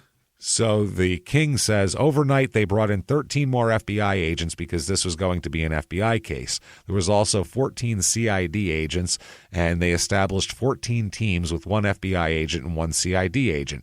And those 14 teams had 7 crime scenes to cover and about 20 people they wanted to interview because they were going to have good information. Like, for example, the guy who checked the weapon out of the armory to Thornton that night and the guy who got it back the next morning because the gun was linked forensically to the deaths via the bullets it fired. So that was a very critical piece of information. He said they probably had enough to convict Thornton within 72 hours. But he said the agents were smart enough to realize that, no, he's going to pull an insanity defense and we're going to have to be able to prove his state of mind at the time. So they kept digging and kept increasingly adding to the pile of information and evidence they could present. So they have all this and they decide they're going to go get him. They got to go pick him up. So they called him. They had somebody call him. And what he said was, yes, come get me, but only if it's this particular FBI agent, and I don't want – everybody's got to be unarmed. Yeah. He said, I know you want me for several murders because we're going to talk about what ends up happening, and it's gross.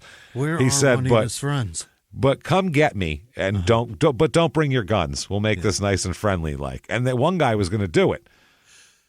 And the colonel said that someone told him, Colonel, you should absolutely not do this. This isn't a good idea. Yeah, and we know he has a gun. He said, I think we need to do this. I think I need to do this as part of maybe getting him to surrender.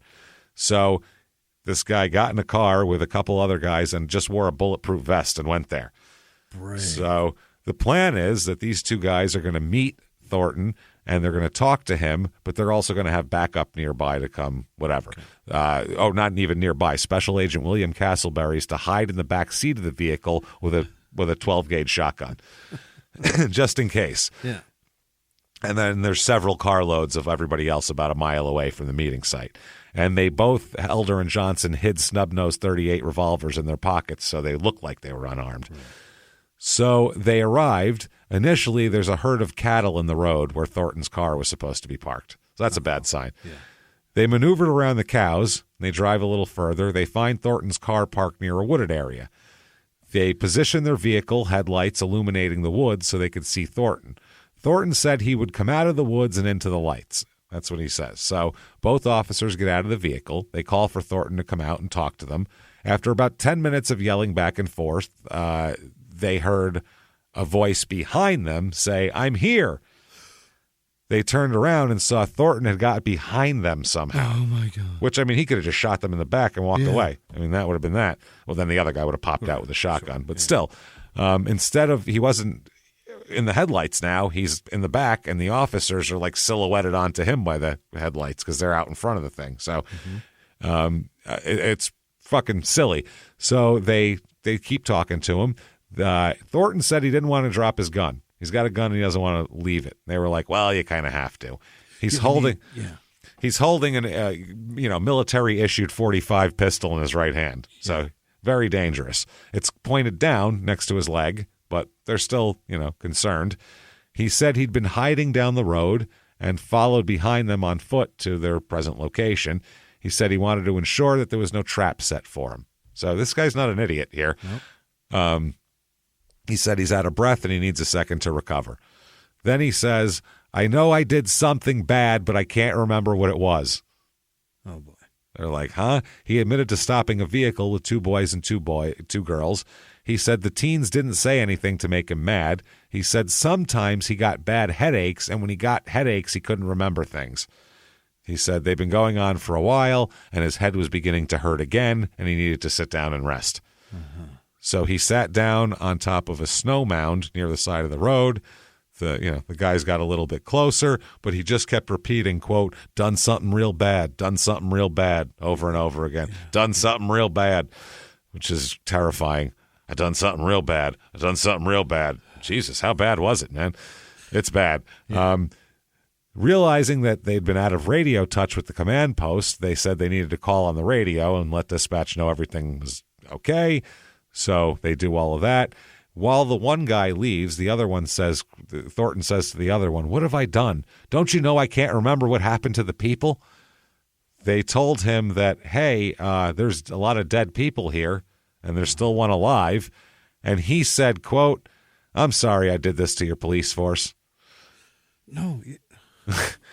They said, yeah. Children, man. Yeah, they said, don't worry about that. Let's talk about this other shit. Yeah. And, he said, he's just been wandering around the brush this afternoon. On 3 or 4 occasions, he sat down to try to shoot himself, but he couldn't do it. Yeah. Yeah. Chicken shit. Yeah, he's a chicken shit, exactly. So he said when he heard the call looking for some missing kids, he realized he'd done something bad, which is weird. Then Thornton told them that he'd had trouble with his wife and that she'd left him.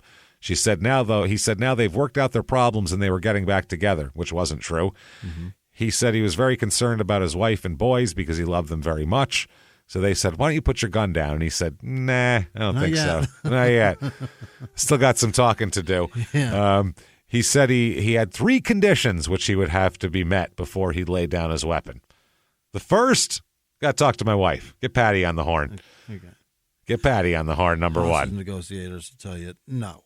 That's number one, the worst thing to do, because she's going to go fuck yourself, asshole, blah, blah, blah. And then he's going to shoot everyone and himself. Never put the person they want on the phone on the phone. That's bad. Then second, he didn't want to be handcuffed. Okay, well, so that's 2 for 2, no good. 2 for 2, not going to work. The third was he didn't want to be seen by any of his fellow MPs when he got to the MP station. And he apologized again for what he had done to the MPs. Okay. So he's he just try to smuggle you in and call it a day? He's very concerned about what everything looks like. I don't want to be handcuffed. I don't want to be seen as a criminal. Right. Even though I'm a murderer, I don't want to be seen as that. See, what happens is people start judging, and I don't like that. Yeah, so they told him, well, we'll have to submit those demands to the FBI. They're going to have to approve that. I don't have any of that shit. So there's Uber guy thinks about it. You know how it is. So they're going back and forth on it, just quote unquote negotiating with the FBI. Yeah. Thornton keeps making statements like, don't you know I can't remember? Don't you know I can't remember? Finally, the officers out of nowhere heard the magazine eject. Okay. It's a very specific sound. Yeah. And they were like, that's a good sign. Yeah. And Thornton held the gun out toward Elder. And Elder asked him to put the weapon down rather than hand it to him. He said, put it down. I'll go. He tried to hand it over to him. There could be one in there still. Well, Thornton said, oh, wait, there's a round in the chamber. And there was. God damn it. There was. So Elder told Thornton to lay down the weapon, and he or Jensen would remove the live round from the chamber, and he then refused to lay the gun down again. They heard the slide racking backwards, and he said then it was empty. He popped it out with that, and then he laid it on the ground in the middle of the dirt road. So they picked it up, and they picked up the loose round. They patted him down, took him by the arm. He's got a knife on him, too, at some point here. Okay. They get him to the vehicle. They introduce him to the guy in the back seat with the shotgun. Here's the guy that was going to kill you. He would have blown your head clean off, dude. You would have never even seen it coming. This was like a 35-minute armed standoff here, so that's bad. But they finally get him in. They take a knife off of him, like I said. The knife was later forensically linked by the FBI crime lab to the flat tire on the 1972 Dodge Charger. Mm-hmm. So that was done with him. That evidence confirmed Juanita Deckard's statements about what happened and showed proof. And we're going to get to her whole statement, and it's harrowing. Thornton told the officers he'd been having bad headaches since high school. He said he didn't know why he had the headaches, nor how long they typically lasted, or what caused them. He said that he can't remember what he does when he has headaches, and he has a lot of questions about it. He said he was on duty from 10 p.m. till 6 a.m. He confirmed that he operated that particular scout, and he remembered being on patrol on Southgate Road, and then he stopped 1 or 2 vehicles for excessive speed, but didn't issue any traffic tickets. He simply warned the people to slow down. He recalled stopping his vehicle several times to watch the road at range 34 or possibly 25, 51, and 52. After a lengthy pause, he asked for something to drink. They gave him a sandwich and a soda. He comes back to the interview. He recalls stopping a car with some kids in it. He said the kids were real nice, but one of the boys said something to him. He said he couldn't remember what it was exactly, but it didn't make him angry. Then he takes another long pause, and he acknowledges seeing the car and putting on his red lights. He couldn't remember what happened next. He said he wanted to talk to someone and wanted someone to understand. He said he thought earlier he'd want to talk to his wife, but now he didn't want to talk to her anymore, which is I don't know what it was, why I wanted to talk to her, but now I changed my mind. She's just going to yell at me probably. I want to talk to her before all this. Yeah. He says he recalled approaching the kid's vehicle, but he couldn't say what kind of car it was or how many kids were in it. He said as he approached the vehicle, his thoughts were on his mother and his head ached. And they said, what were you thinking about your mother? And he said, quote, I love my mother, but I also hate her. And they were like, all righty, Johnny. That's what you think about when you approach a car that you've just stopped? Wow. Then he said, quote, I drove down some roads, but I don't recall much that night. I remember driving down by Penn's Road, and then he looked up and he said, what did I do? I remember doing this. What did I do? They said he held his hands up. So they gave him a brief description of the crimes. And he said, I know I must have done it, but I don't see how I could have done it. I should have done it. I shouldn't have, and I should have done it out there. Wow, I don't get that. They said, what should you have done, Johnny? He said, I should have done it to spare my wife the grief. I should do it. I already hurt her enough. I will just hurt her more. They said, Johnny, are you talking about killing yourself, that you should have killed yourself? And he said, yeah, I know I must have done it. I don't think it was because I needed a woman. We'll talk about this. What? Then he said, I have a headache again. And then he said, I don't remember anything else. I can't tell you anything else. So they pull out, search his pockets, and find papers. And his pockets are full of papers. Okay. All right. Notes that he had written. Okay. And they say, quote, these are a bunch of them. These are all separate notes. My love, I once said if I ever hurt you again, I wouldn't be able to live. Now I know it's true. I didn't mean to hurt you or the boys. I love all of you more than life, even more than that, but I can't put it into words. Next note. There were so many nights I cried after you left. I was so lonely, hurt, so lost. I know you did the right thing by leaving me. I really know it was right.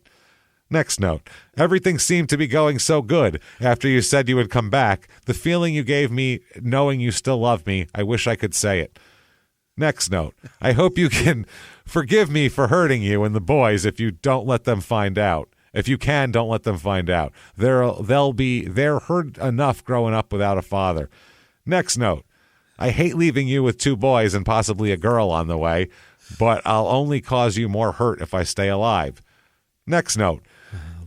It wasn't you that caused my mind to finally snap. You're the only thing that ever held me together. Even when we were apart, your memories were enough to keep me together.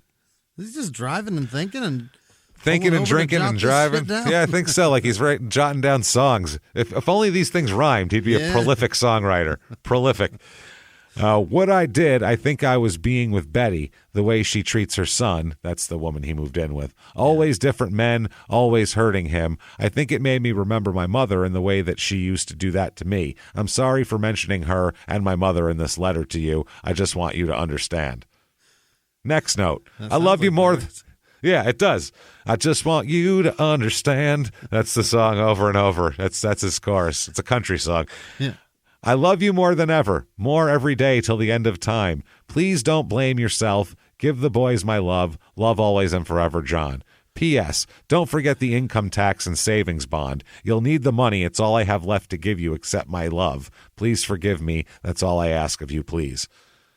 Then it says, the next note, please forgive me. That's all I ask of you. I'm not done yet. Then he says, Patty, I need to talk to you some more. I am not scared of dying, only losing you. But maybe now I'll always have you. I never meant to hurt you or anything else. Next note. Remember I told you sometime I got some headaches? I tried to hide them from you because they scared me. These headaches made me forget, and they changed me or something I still don't understand. I wish you could see I wish I could see you and love you one more time. God, I need to be held by you right now. I'd turn myself in if I could only hold you one more time, but I know it would only hurt you more. Next note. Please don't blame yourself. It's not your fault. It would have happened a long time ago, I guess. But if you held me together, you were my breath in life. A lot of these words are misspelled because of him jotting shit down as he runs around the woods. You were my life. I wish things could have been more different for us. More different. Next note. If you do remarry, make sure he loves the boys and our little girl to be and don't get them hurt. Okay. Next note. I'm giving you full power of attorney so you can take care of everything. And sorry for putting you through this. Through is the less popular THREW spelling. Like when he threw the baby? Like when he threw the baby and the baby food. I do love you very much. Well, I just heard them drive up by Paul's car. I better do what I have to do. This is when the guys arrived. Himself in. Yep. Yeah. Please. Next note. Please forgive me. He hangs out for a while. Please forgive me. I hope God will. Please believe me. I do love you. I always will. Take good care of the children. Love forever, John. P.S. I may sound funny, but I saved this little toy for Michael. I don't know what the fuck that is. I don't know. The knife in his pocket. Next note. I just stopped walking again. I need to talk to you again. I don't feel afraid of dying. I'll be at peace. No more hurting you or the boys. He's following cops on foot while he's writing these notes. Hold on a minute. My dearest Patty. It's like, next note. I wish I could have controlled what happened to me. I was so happy knowing you were coming back to me. My mind went blank. I've been trying to remember what I did. I'm not even sure I can remember why I'm here right now. If only I could hold you now. Continue on the next page. And then there's nothing on the next page. Next note. I've decided to do it. Here so you won't have to carry my body too far. I left Paul's at 5 minutes till 4. He's saying now he's going to kill himself, so it's easy. While he's following cops, he's writing this. Yeah. Then he says, next one, the time is now 5:30 p.m. This is for your reports, is the next note. Yeah. Next note is the car is by H Highway. Next note is, I wish you and the boys all the best. Please don't let them find out if you can. Next note, if it wouldn't hurt you too much, I'd like for us to be buried next to each other if possible. Next note, I wish I hadn't hurt you again. I want you back so bad. Next note, I keep trying to tell myself that it's a dream. I can't understand how I did what I did.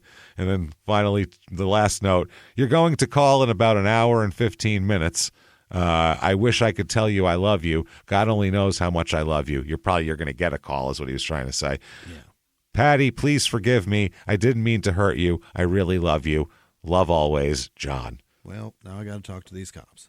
Yeah. So he sits down and, I mean, like we said, they gave him all the Miranda warnings. He waved that. He wrote all these notes and then jammed each piece of paper into his pocket. Yeah, he had them in his shirt pocket, in his pants pocket. There was just papers everywhere. So they said whenever they'd push him with strong questions, he'd just say, I don't remember, I can't remember, I have a headache, and all that kind of thing. That was his whole deal. So what actually happened? Let's get into this because it is fucking horrifying. So the main paved road near the airport on Fort Leonard Wood, Missouri, this is Juanita Deckard's recollection. I was riding in an automobile with 3 friends. A military policeman driving a military vehicle pulled us over with his red light. The MP told us that the Southgate Texaco station had just been robbed and that we were suspects. By the way, no one robbed the Texaco station that night at all. Not even robbed. Not even robbed. The MP said he was going to have to take us in. He handcuffed Wesley and Tony and slit a tire on our vehicle, causing it to go flat. The MP ordered the boys out of the car and over to the Scout, telling them that the Charger matched one used in a local gas station robbery.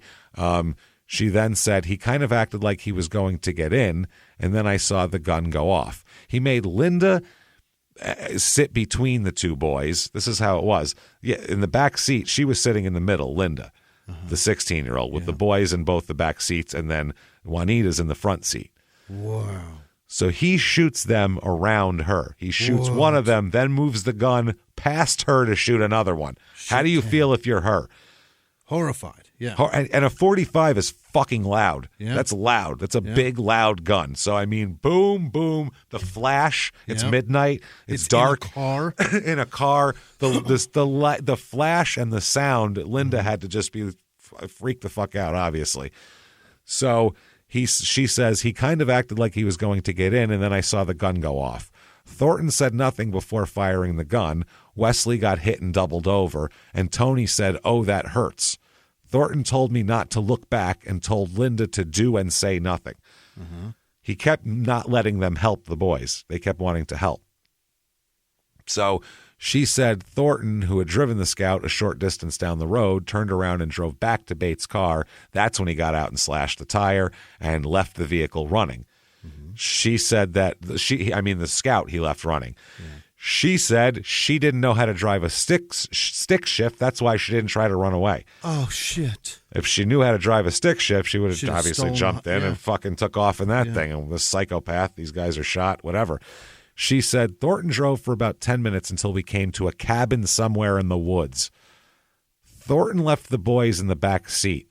He ordered us girls into the cabin where he began to build a fire in a stove in the center of the room. Jesus Christ. He made them stand against the wall away from him while he built a fire, like they were in trouble in the third grade. This is her words here. She said, he ordered both of us to take off our clothing and to perform sex acts on both of us. He ordered both of us to take off our clothing and to perform sex acts on each other and then on him. Oh, boy. Yeah, he's making a fucking, oh, Jesus Christ. He then forced sodomy and sexual intercourse with both of us. Mm-hmm. I can't recall how much conversation except a comment made by Thornton. He said he was really not an MP, but was a soldier and was deserting and leaving for Canada the next day. So she also described how he had a .45 caliber pistol in his hand through the entire time. Oh, my God. Just to make it extra terrifying. So, well, I could shoot you at any second. Now, she said, quote, after the sexual assaults finally ceased, Thornton told us to get dressed and then ordered us back to his vehicle. This is over the course of 3.5 hours, Jimmy. Jesus. This isn't 15 minutes, I'll make a fire, let's get this on. 3.5 to 4 hours. That's insane. He did all of this. That is long. This isn't just a fucking, oh my God. He took his time. He tortured these fucking girls for 4 hours with a gun in his hand. By the way, kept going out and getting wood and coming back. When he'd go out, he would act like he was talking to the boys, like they were fine.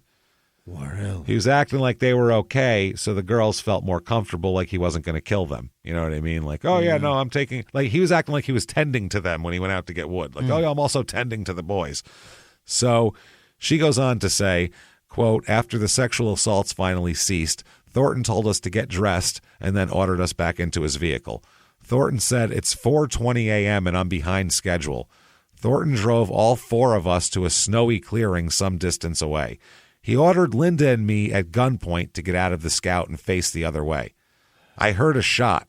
I felt dizzy and faint. I was wounded in the side of the arm and in the chest. Linda fell to the ground. He was behind Linda, picking up her shoulders. He started to drag her back into the woods. I heard her scream, and I think I heard a shot. He came over and started dragging me. He started kicking snow over me. Oh, he kicked me with his boot, then kicked some more snow over me. He kicked her to make sure she was dead, to see if she would pop up.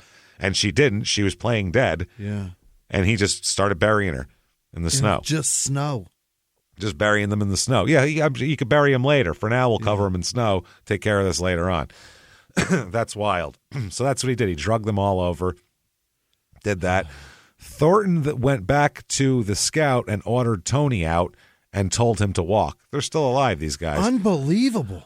A moment later, there was another shot. He remained in the area for about 30 more minutes before he finally drove away. I waited until I couldn't hear the vehicle anymore. Then I called for the others by name. None of them answered. It was dark and snowing. Then I felt someone lying beside me. It was Wesley. I uncovered his face and tried to get him to talk to me. Then I called for Linda, and she didn't answer. So I got up and looked for her. She was a few steps away, and she wouldn't answer. I called for Tony. I couldn't find him. I tried to do mouth-to-mouth resuscitation, and it didn't work. What happened was, she knows what she knows, but what the whole thing was, oh my God, this is fucking horrible. Linda played, after the first shots when they were standing with their backs to him, Linda played dead also. But while he dragged them and then she heard another shot, that's because Linda was playing dead and she must have opened her eyes or looked at him or peeked or something, because he realized she was playing dead, and then he shot her close range right above her and killed her. Oh, my God. And Juanita knew to not fucking move a muscle here. That is crazy. I guess it was really cold that night and snowing, and he told us after it got warm we were going to take our clothes off. That's what he said into the cabin. These are the little quotes he had. Once he remarked, "I guess you wonder why I'm doing this." And they said she and Linda tried to talk to him at one point, just to try to personalize. They say if someone's kidnapped, make them look at you like a person, and that's the best way to do it. So they asked him whether he was married or had a girlfriend, and asked about his parents. That's when he told him that he wasn't really an MP, and he was about to go AWOL and all that shit. She said, though, he always had the 45 in one hand and a flashlight in the other. And that's after the cabin warmed up. He told them to take off all of their clothes and their rings and any form of jewelry identification. So that's a bad sign. That's not good. Jesus Christ. So she's obviously going to be a bad witness for him because her being alive still. She recollects everything. There's no damage to her memories. No. If anything, it's burned the memories in deeper. Fucking, it's making it worse. Yeah, you're never going to forget his goddamn face. So, holy shit. Anyway, that's her description of the whole thing. It's so weird the way she describes some of the stuff, too. Little things like when the MP closed the passenger door, he walked around and opened the driver's door. I saw he had a gun in his hand, and that's when he shot them in the beginning. And he kept saying, "Don't look back," as the boys were moaning with gunshot wounds. The autopsy revealed that Thornton shot Bates one time in the lower chest.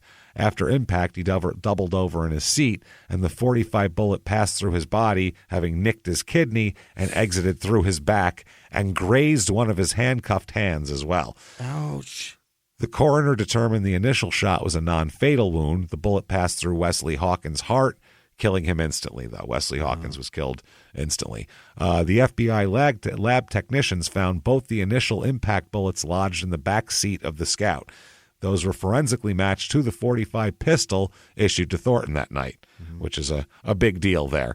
So, holy shit. I don't even know. He kept saying also that they shouldn't run away because if they try any funny business, he'll catch them because he knows the place like the back of his hand. Right. And there's never getting away. So he told them repeatedly, too, if you do everything I tell you, you won't get hurt. He kept saying that. He kept saying, yeah. And then he kept saying, I suppose you're wondering why I'm doing this. He said that they said, why did you shoot the boys? Yeah. And he said, so they wouldn't be rowdy. Yeah, because I got to neutralize them. Yeah, I don't have rape these women. I don't have any sexual fucking interest in him. So Juanita said that she had, in her mind, for some reason at this point, that meant to her the way he said that, so they won't be rowdy. She thought maybe he didn't shoot them. Maybe he just gave them some kind of tranquilizer or sedative. Maybe he shot them with like a tranq dart or something. That's what she was thinking. Yeah. Oh, maybe so they wouldn't be rowdy. Okay.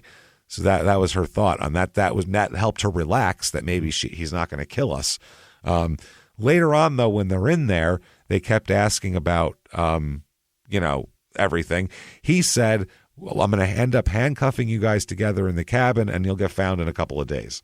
Oh. Someone will come out here and, to do something and they'll find you out here. So they asked him, what are you going to do with the boys? And he said, don't ask about the boys again. Yeah. Don't make me think about that.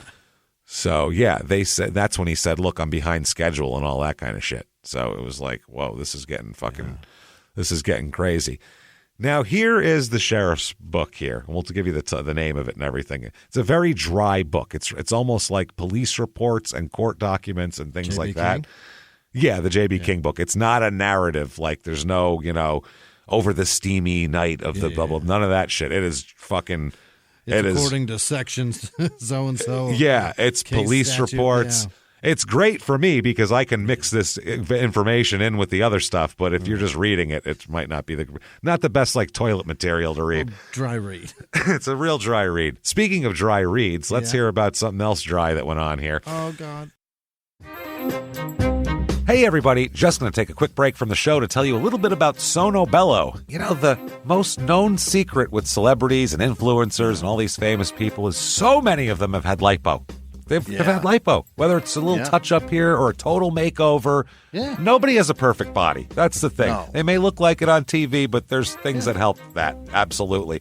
Lipo now has changed, and Sono Bello's been at the forefront with using LAL technology and getting those beautiful and natural outcomes for each person. Looking real natural. Our friends at Sono Bello are offering their best deal. You're now included in their winter savings event, but appointments are limited, so please get on this. Sono Bello doctors are masters in micro-laser fat removal, a brilliant technique that removes stubborn fat permanently. Wherever your problem areas are, tummy, love handles, thighs, arms, it's gone in one comfortable visit. Eating healthy and workouts are great. Keep doing that, but if you want to lose that stubborn fat in one visit, check out Sono Bello. Save big during their winter savings event. Schedule your free consultation now at sonobello.com/smalltownmurder. That's sonobello.com/smalltownmurder. Now back to the show. Hey, everybody, just going to take a quick break from the show to tell you a little bit more about our stylish friends at Quince. That's right. Let's go elevate your styles, people. Yeah. Get it going. Look good out there. And you can do it now without breaking your wallet, without breaking the bank, because at Quince, you can get high-end, versatile pieces at prices we can all actually afford, which is very nice. You want to get good stuff that lasts and it's good, and they have quality stuff that's very affordable. And you can do like we did, upgrading our stuff here, while still being a very reasonable price. Quince only works with factories that use safe, ethical, responsible manufacturing practices, along with premium fabrics and finishes. It's all quality stuff. You're going to love it. Trust us, it looks good. And I've got the leather jacket. It's a very high-quality item. Real nice, soft leather. Yeah. Jimmy's got his linen pants he's rocking. Yeah, they're terrific. Come on, be like us. Be fashionable. Get in there with Quince. Indulge in affordable luxury. Go to quince.com/smalltownmurder for free shipping on your order and 365-day returns. That's QUINCE.com/smalltownmurder to get free shipping and 365-day returns. Quince.com/smalltownmurder. Now back to the show. J.B. King said that, quote, I remember that we sealed the Scout. Not only did the evidence confirm that that X-37 was the vehicle Thornton used in the commission of the crime, it also proved bullet trajectories in support of Deckard's eyewitness testimony. Now, we did take apart his personal vehicle as far as the inside, the front seat compartment, the rug, and the seat. And one of the interesting things the lab found was one of the victim's pubic hairs was in the front seat of his personal car. What? Personal car, not the fucking Scout. A car that this person's never been in. One of her pubic hairs is in there. So he transferred it there? Yes. Wow. They said, and she had never been in the vehicle, and we could prove that. One of the girls from the four, he says, well, what we discovered was, when they examined him later on, he masturbated almost continuously to the point where he rubbed his penis raw. After everything, he got back in his car and jerked it until it was skinless. It was a mess. Till he fucking skinned it. Wow. Yeah. He jerked the skin off of his cock. What the shit, man? We've heard of a lot of horny weirdos. Yeah. Everybody from BTK to Ted Bundy. Yeah. None of them jerked their cock until the skin was gone. After raping for 3 hours. That's what I'm saying. You raped for hours, two different people, and then you're like, I need to jerk it to a pubic hair until I'm raw. Unbelievable. That is disturbing. This guy has fucking problems, and he's dangerous. It's a dangerous person. This is only the beginning. You know what I mean? Yeah. The autopsy, they said that Linda Needham was 5'2", 90 pounds. Oh, my God. Blonde hair, green eyes. They said that she was covered in snow. Now, Deckard had removed a bunch of the snow when she tried to revive her. I guess Juanita went around and tried to give everybody mouth to mouth just to see if it would work. So even though Juanita had done that, and this is from the report of CID agent George Matthews, he said even though Deckard had removed most of this snow when she tried to revive her, talking about Linda, some snow remained frozen in her hair and around her eyes. When she was brought to the morgue, the bright lights caused the ice to melt from around her eyes and run like teardrops down her cheeks. Oh, that's fucked up. The agents who saw this, even though accustomed to violent death and autopsies, said it would be a long time before they could forget the dead girl's tears. Jesus Christ. Holy hell. Could it get worse? Holy fuck, man. Oh.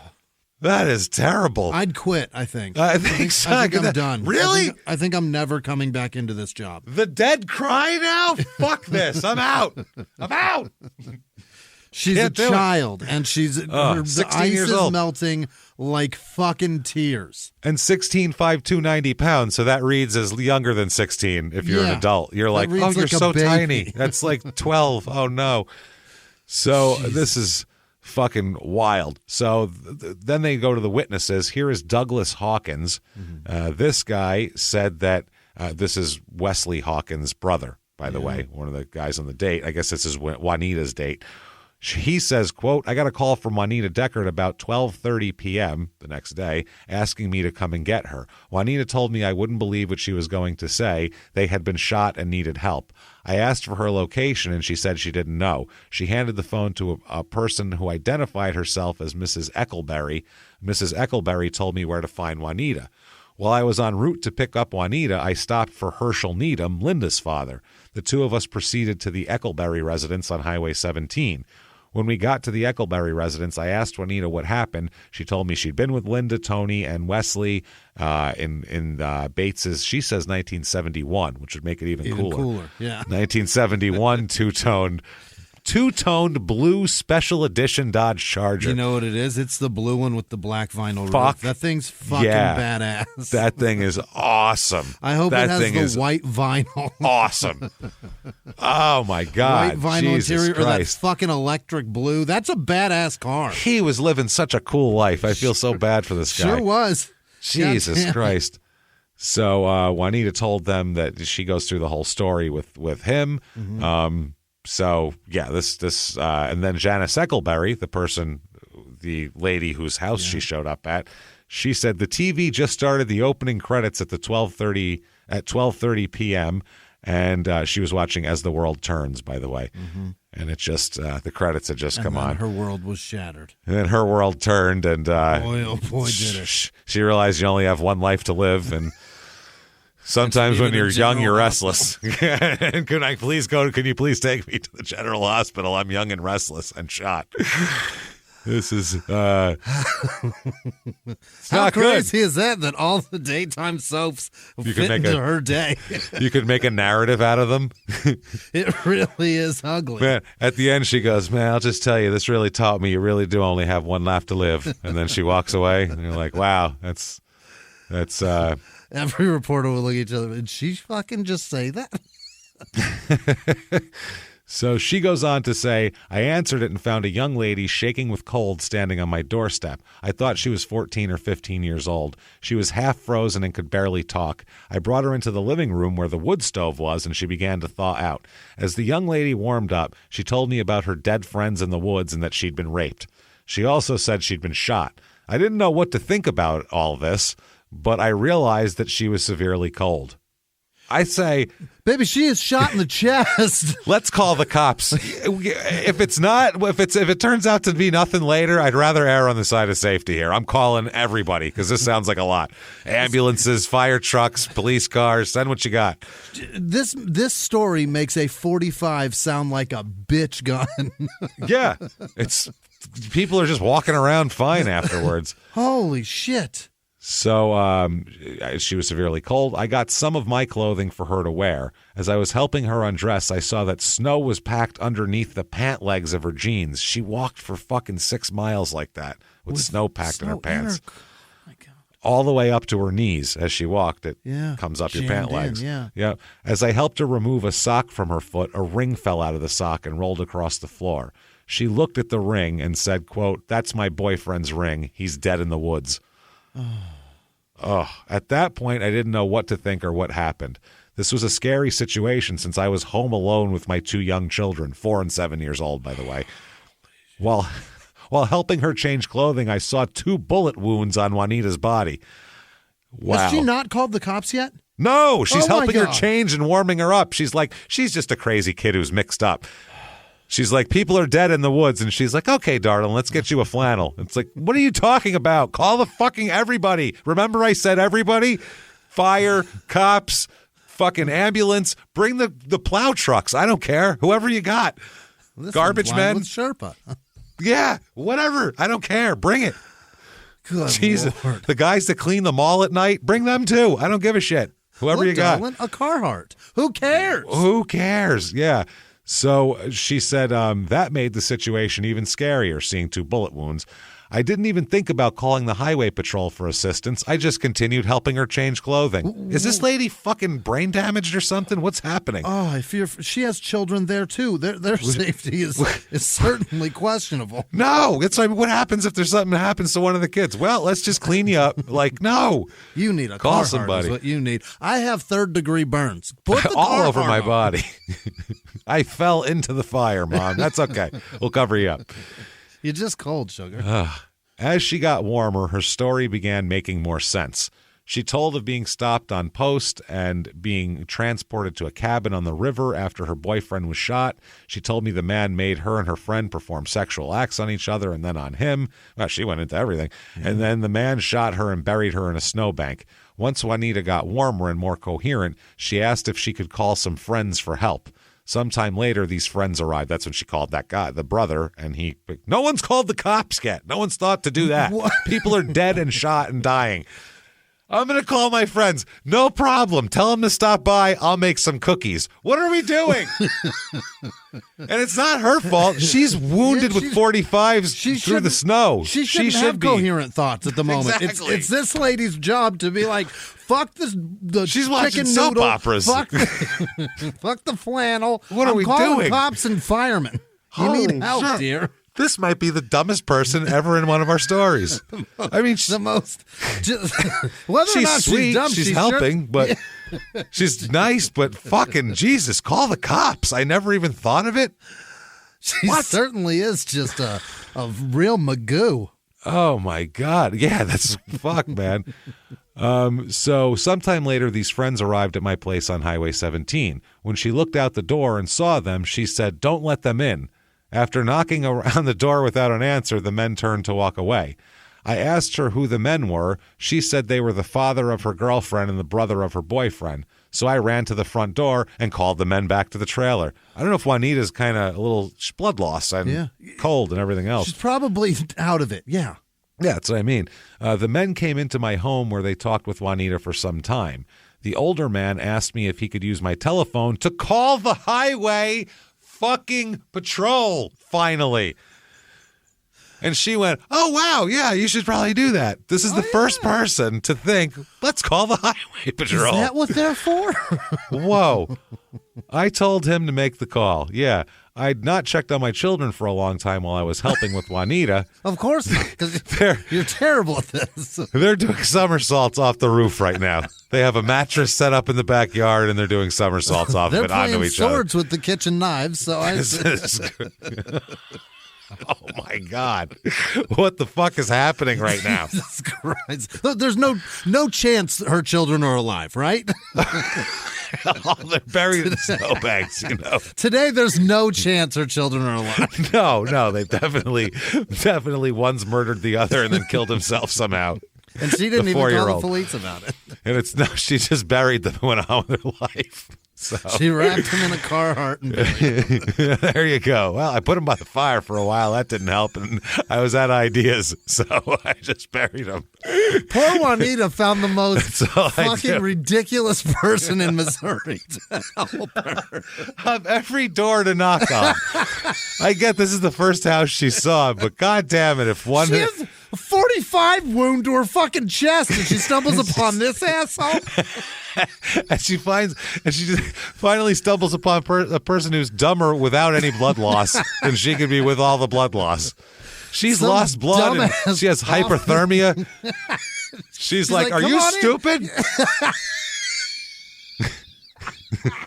Dumbass lady. Come What on the in, fuck? have a cup of noodles. Fuck your cup of noodles. Jesus Christ. Dead boyfriend. You get that part? 3 dead people 45. during this- Look it. God See the damn movie. it. Oh, darling, let me get you some Chips Ahoy. What the fuck is happening? I'm bleeding. I'm bleeding out. I don't want any chips cocksucking Ahoy. I've had the worst night of both of our lives. What are you talking about? This is fucking Let me get you Christ, some man. dry clothes. How about a fucking fire truck? How about someone who knows what they're doing? This is amazing. So I went back to the far end of my house to check on my children, thank fuck.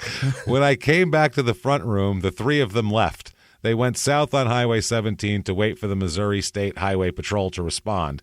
Later that evening, 2 federal agents came to my door and collected the clothing Juanita left behind and removed it from my residence. Approximately 1 week later, Juanita Deckard's parents came to my home and gave back the clothing I'd lent her that day. That was Wow. Those are exceedingly it. kind. Wow, what nice people. These They are should have good come- people. They came back to because Juanita told them what happened, and they were like, "There's no way that person's that dumb." And she's Yeah, like, "I they're like- swear." They're like, "Give me the clothes. We're gonna go see." They go see and they're like, hi. I mean, thanks, sort of. Mostly. Thanks, mostly. Your My kids ain't daughter- alive still, are they? Here's your My clothes. daughter All right. said, "You're the dumbest person on earth. We're just bringing these by to witness it." We want to see it now. So the evidence they have is this is the examination of the game warden cabin where all the horrors went down. Well, some of the horrors. The FBI agents Roger D. Browning, David Palladino, and Donald McDonald. Really? Donald McDonald? So you named your kid Donald McDonald? One letter off from Ronald. That's incredible.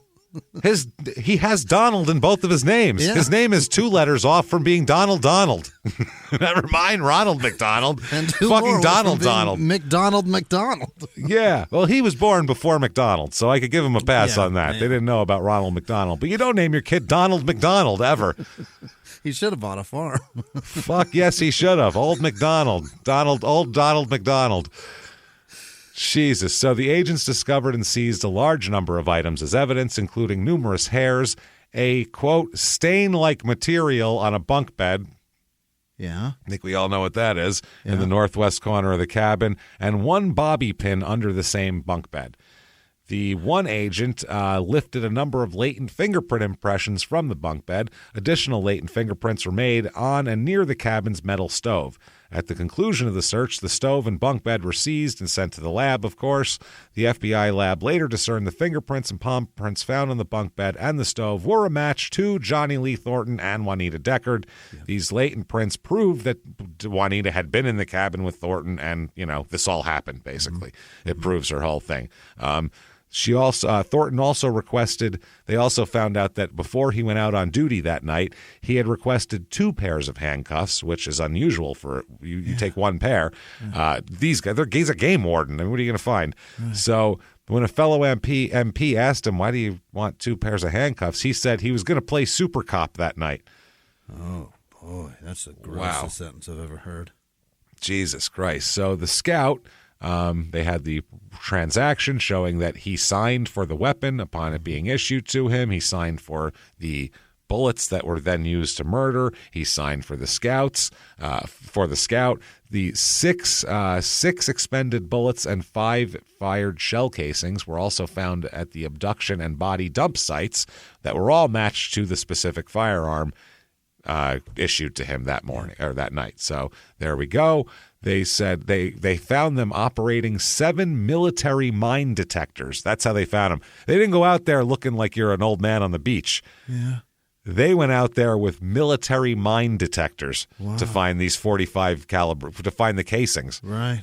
Which you'd find a lot of casings if every police department had a military mine detector, probably. Probably be better. And one expended bullet. The expended bullet was found approximately 50 feet from where the vehicle had been parked on the opposite end of the roadway in a snow-covered embankment. That's one that went through a body.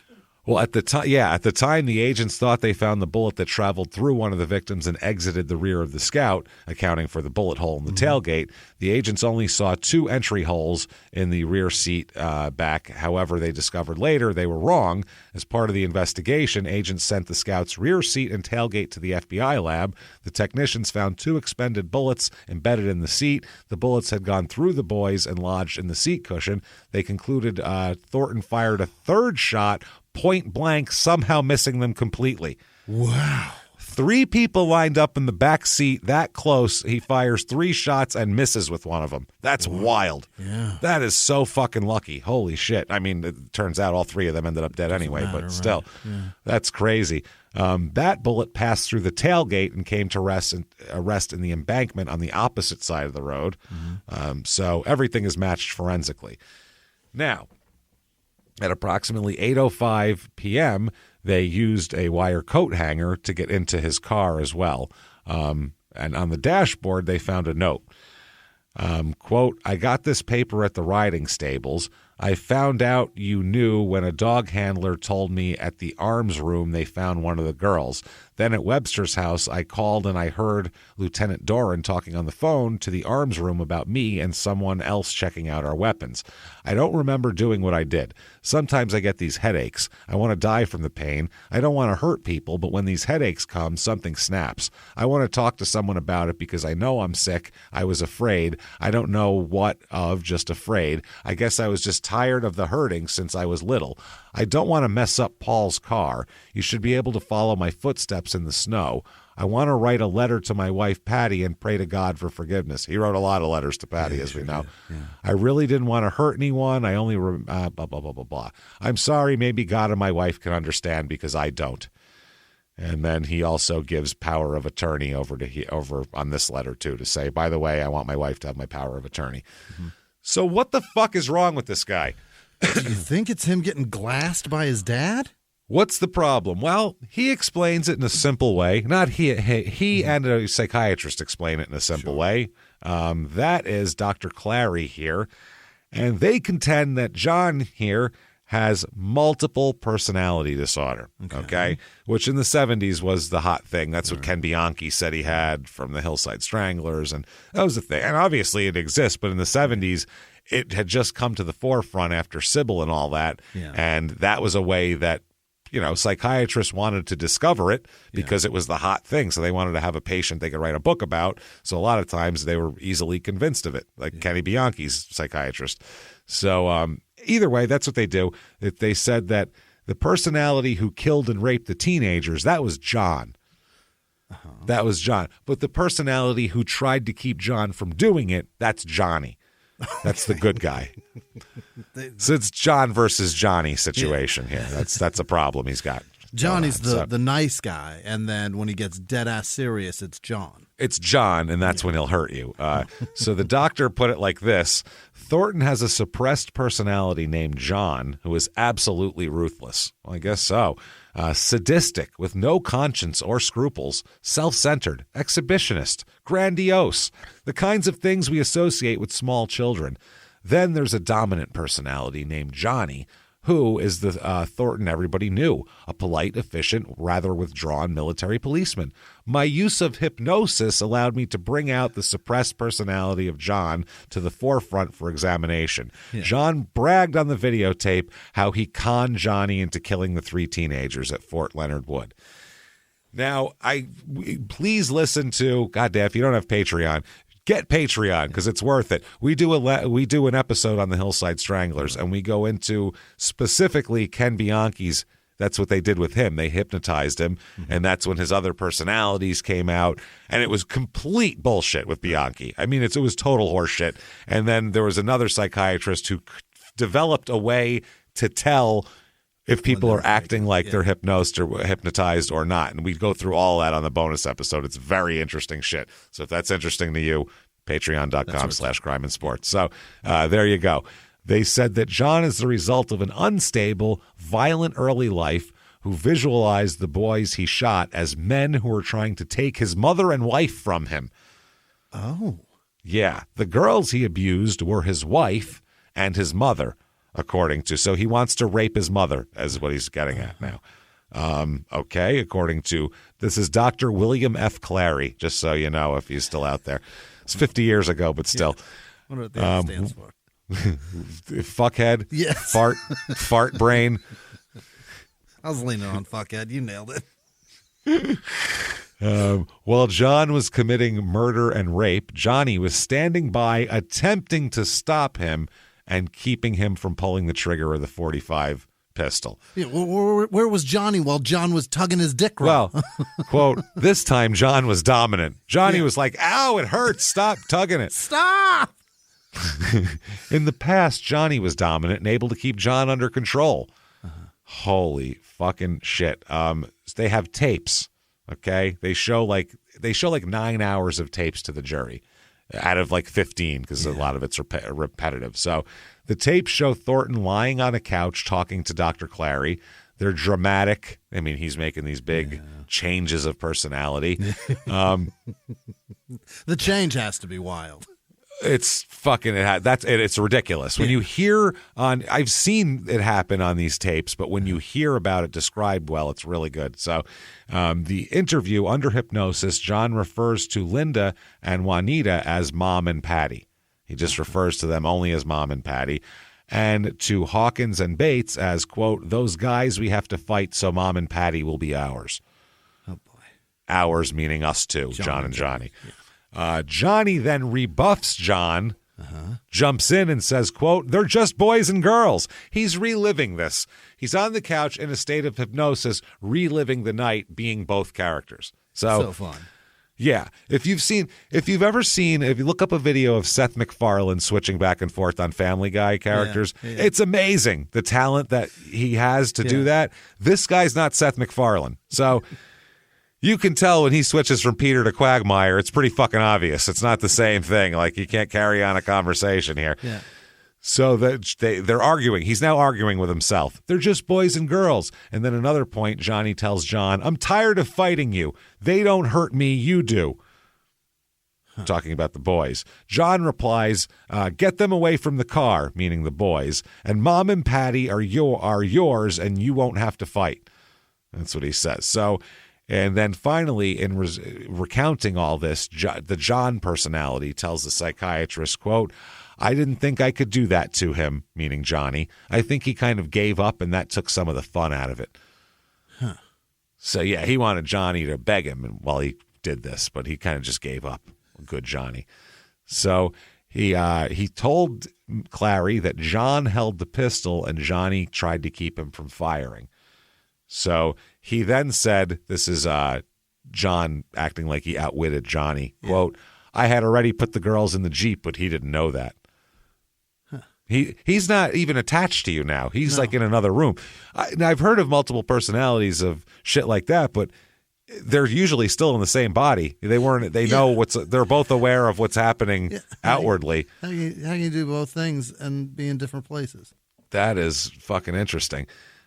So toward the end of the tape, John emerges as the dominant figure and boasts about his ability to control Johnny and force him to shoot the boys while they were handcuffed in the rear seat of the Jeep.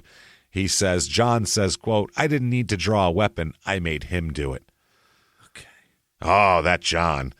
Johnny replied, this is what he says. John keeps talking. He says, he didn't even realize he was holding the pistol. He didn't even hear the shots fired.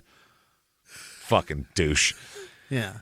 He says, quote, he fired 3 shots, first at the boy on the left and then at the boy on the right. Second, I had already put the girls in the Jeep, but Johnny didn't know that. He sat down in the Jeep, and for a fraction of a second, he almost shot me and him. I was part of him, and if he kills himself, he might kill me. Dude. Me, myself, and Irene shit. He's setting up his own for like, oh, I guess if I shot me, it might shoot me. Like, he's trying to like, he's not a dumb guy, but he almost shot us. Unless you know a whole lot about fucking psychiatry and all that sort of thing, you're not going to do this right. You're just not going to pull this off. You're going to blow it, yeah. You're going to fucking blow it. You're not an improv actor. Like, it's not going to work.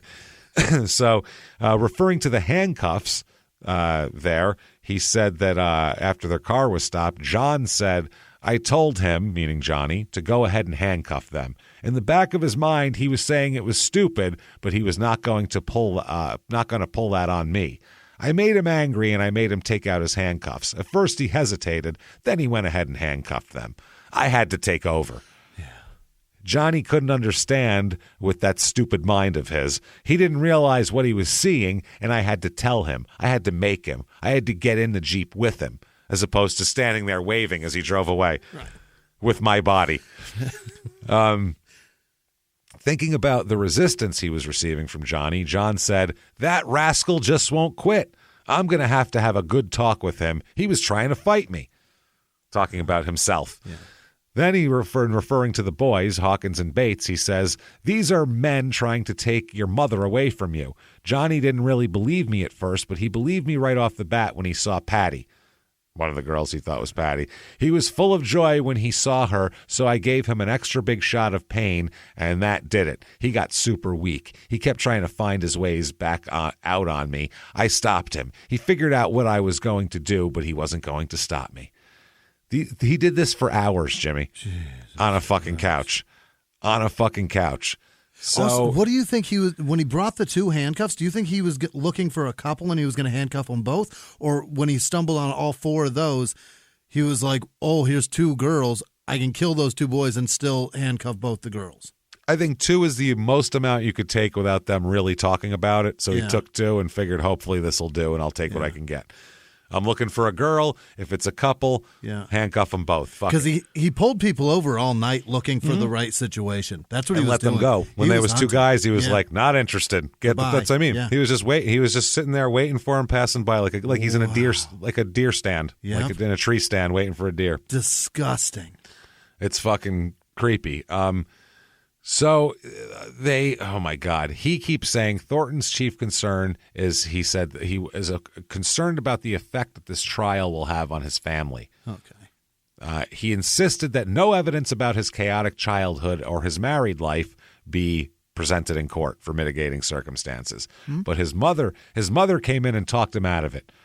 She said that I think you know that if you're worried about me and that's influencing your decision, it's not going to hurt me. And if it helps you, let it all come out. So the mother said, say the worst things you can about me. I don't give a shit. Try to help yourself, which is nice of her. So and that's what a mother would do. It was going to be embarrassing to her. Yeah. That's what a mother does. He wants to see Patty still. He's still asking to see Patty all the time. The deputy U.S. Marshal who brings him to jail and back every day says he never makes conversation, Thornton, ever. Really? He says, when I pick him up, he says good morning. When I take him back, he says good night. He said, I wish he would say something. I worry about guys who never talk. It makes you wonder what they're thinking. Yeah. Yeah. So his defense, he's got a public defender. They moved this trial to Iowa, by the way, because they couldn't find an impartial jury in this area. At all. Yeah. So they had to move it. It's a federal case, so it doesn't matter where it is. So anyway, he has a 4-man public defender team, and their whole thing is insanity. This is the opening statement. Yeah. How do you? What else are you gonna do? They admit to everything but the kidnapping. Yeah. They say he's not guilty of kidnapping, but he is guilty of murder, but not because he's crazy. This is the opening statement of the defense here. Ladies and gentlemen of the jury, the evidence in this case will be without question a person in the body of Johnny Lee Thornton committed some of the most vile, heinous, corruptible criminal acts ever described in a courtroom. Yeah. Wow, I'm hooked. You will hear no evidence but the facts of the case, and certainly somebody's to blame. The evidence will be Johnny Lee Thornton is to blame. This is his lawyer. But He's a wretched product from a horrible beginning in his life, a mind that never fully developed, and all kinds of trauma. You'll hear the testimony on both sides that this man suffers from a mental disability called borderline personality disorder. This disease is every bit as killing as cancer itself. Let's not say that. Calm down. I mean, it's bad, but it's not cancer. Calm the fuck down. You will hear about this borderline personality disorder and that Thornton hasn't learned how to and has never been able to become a one-personality person. Borderline is not multiple, by the way. I don't know what this guy's... All people have this, and they develop it naturally. All people have this? Okay. But the two parts are never entered into a single person, such as Thornton. The defendant has multiple personalities. One, his work and dedication, excellent in these, and the other's an angry, violent personality who isn't rational and is insane. You know, like criminally insane, like not to be put in prison. So, and it inhabits his body. We are not contesting he did all these things. You'll hear testimony from his wife and others where he committed some acts of violence and he didn't remember it afterwards. The evidence will be a conflict between the government doctors as to whether his condition does exist. Thornton was unable to understand his condition and what he was doing. It was either wrongful or he didn't have the ability to stop his actions. At the end of his testimony, there will be a substantial doubt about this man's sanity, and you will know the government won't have carried its burden of proving his sanity beyond a reasonable doubt. Okay. Crazy motherfucker.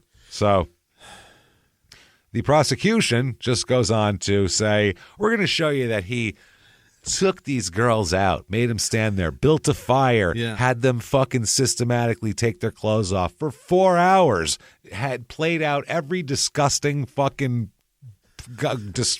teenage boy porn fantasy he could think of on these fucking two young ladies as they feared for their lives, and he held a gun in their hands as their boyfriends died out in the cold. A real-life horror story.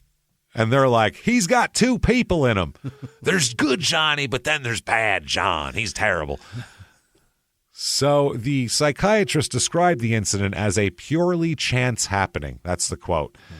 He said if the car hadn't passed Thornton at the time it did, Thornton would have returned to the barracks and the victim would have been alive. It was just all these factors coming together. Yeah. They said, well, why did the immoral side of his personality emerge at that specific time?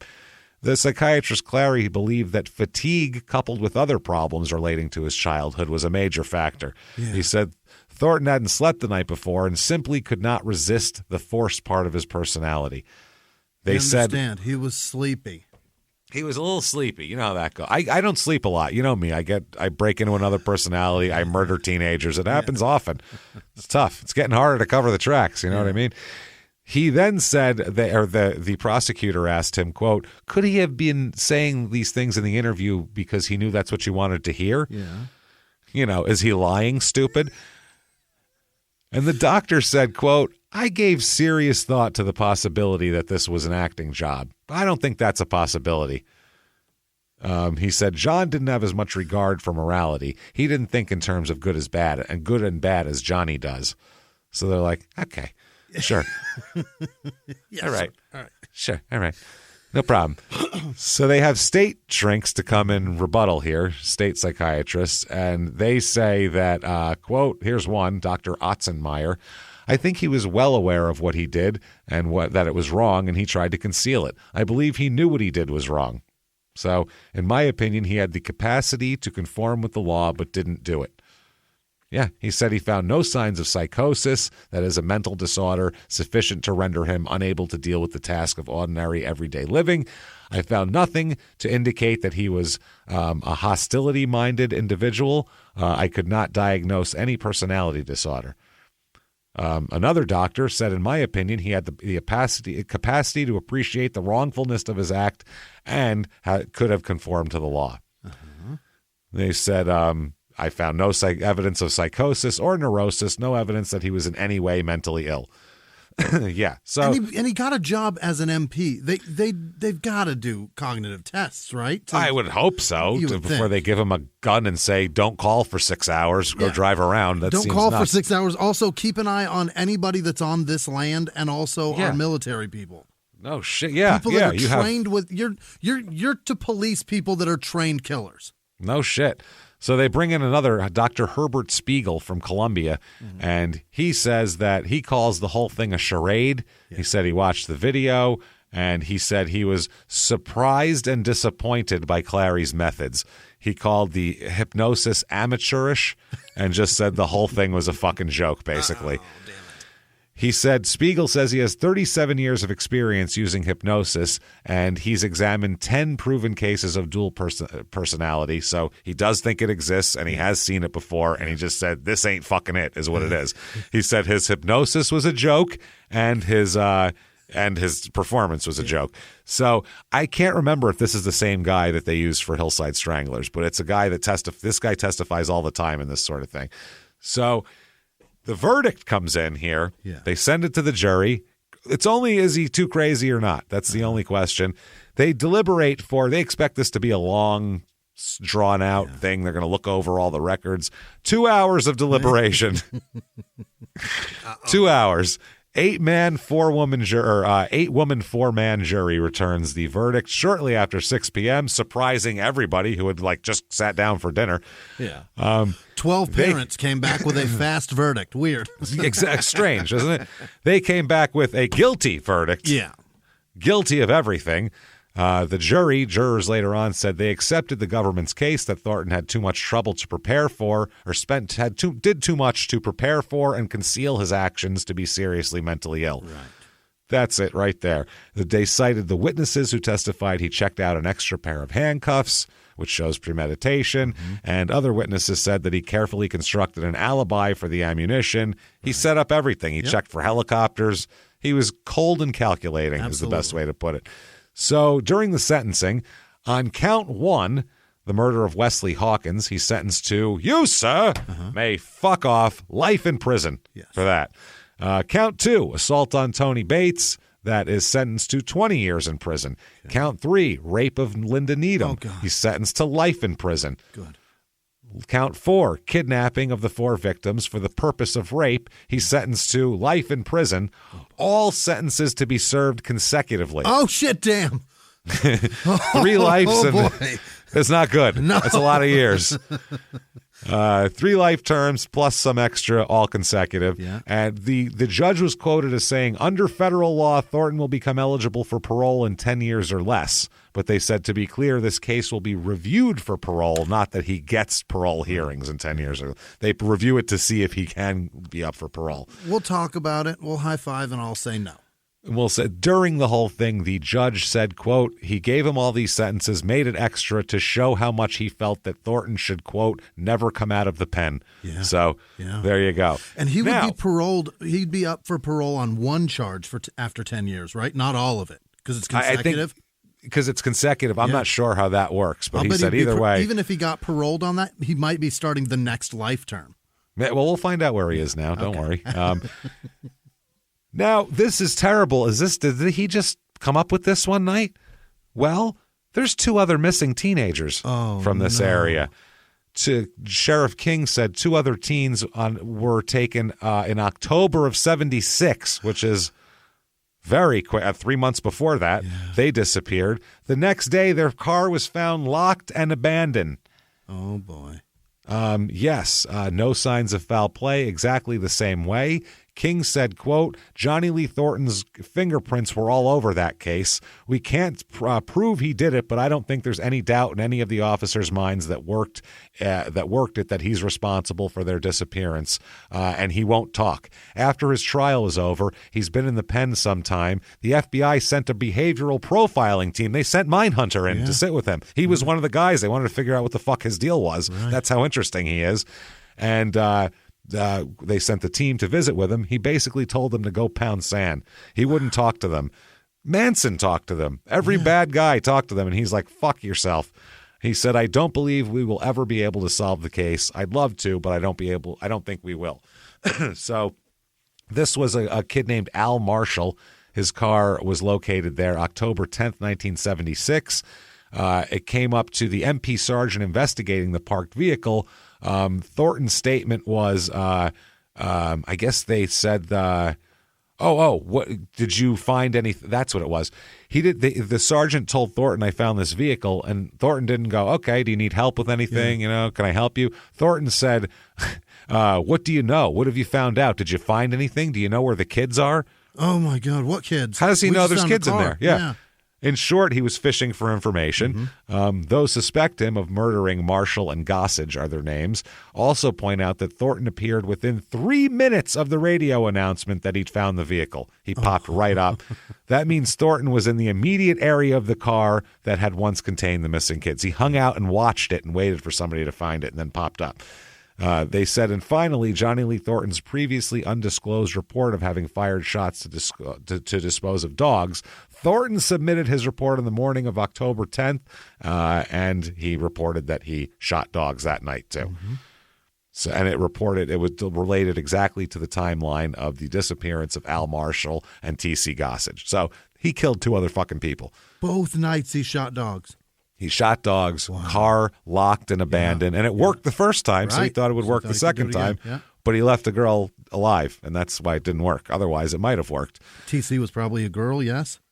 I don't think so, actually. I think they were both guys. He just killed No, boys? TC was a girl. TC was a girl, I think, yeah. So you know what happened.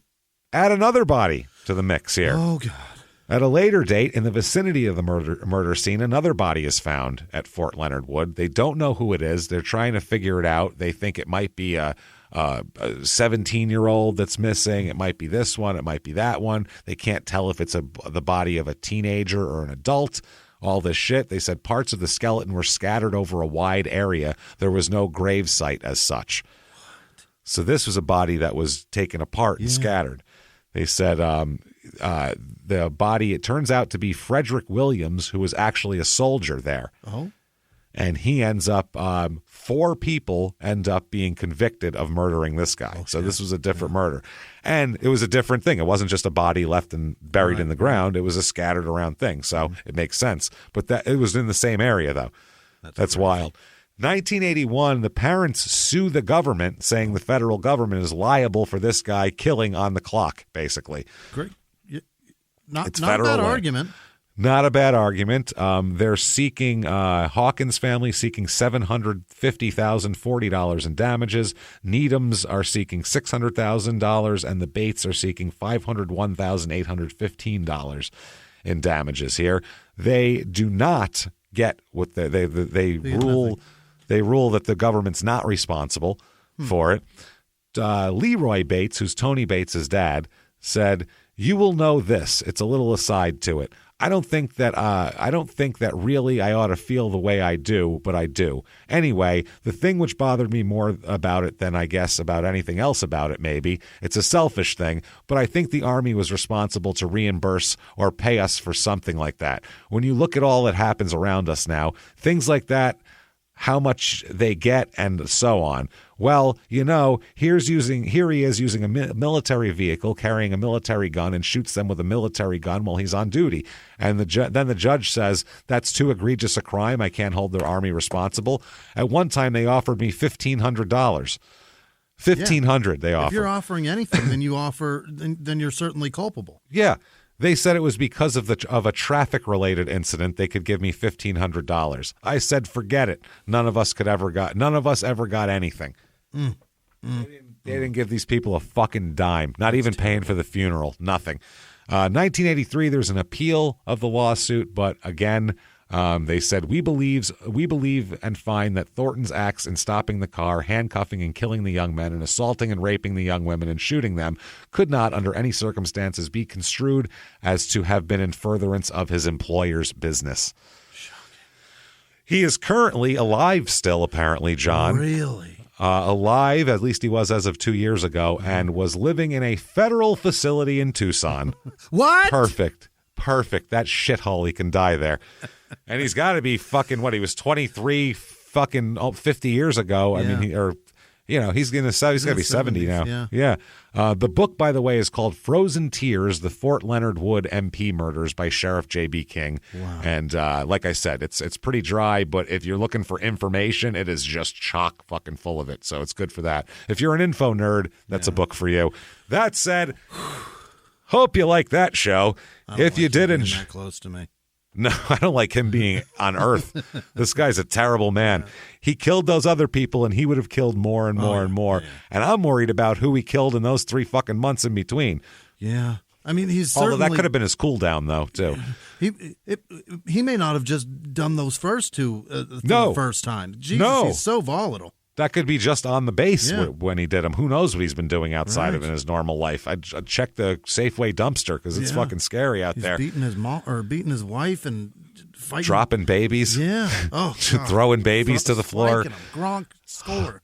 Hucking fucking hucking fucking mashed up bananas at people. It's wild. So if you enjoyed that show, or at least how we told it, because the story is not enjoyable at all. It's a horrible story. Get on whatever app you're listening on. It doesn't matter which one. They all have charts, and it all helps when you give a review. It helps drive us up the charts. Give us 5 stars. Say something nice. We promise it's not for our ego. No. It's just for, help. Help us. That's good. So also tell your friends about this. The most you can ever do to spread the show is word of mouth. Yeah. Doesn't matter. We could put fucking billboards in Times Square. 2 people would listen. You could tell 5 of your friends and 2 people would listen. So it's just as effective, I'm telling you right now. So that's what makes people listen. Go over to shutupandgivememurder.com. Not only is there merch, all the T-shirts, everything like that. Also, get your tickets for the live shows, the 2023 tour. Hey! We cannot wait. At least the first part of the tour is on sale now. The rest of it will be coming on sale at the beginning of 2023. We have up till May on sale now. And we promise Phoenix, Milwaukee, Boston, New York are coming. Yeah. Those dates are on there.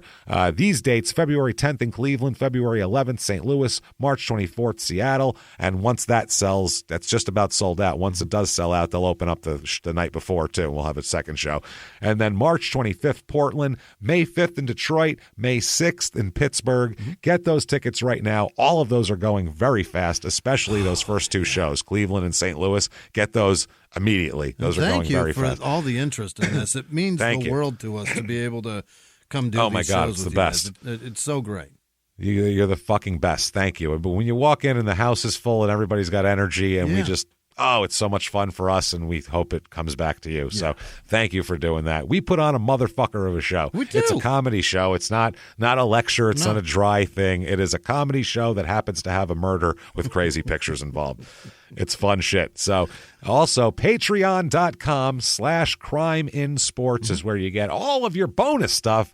My goodness, anybody $5 or above, just $5 or above. It's a cup of coffee. Good God. And we're keeping it.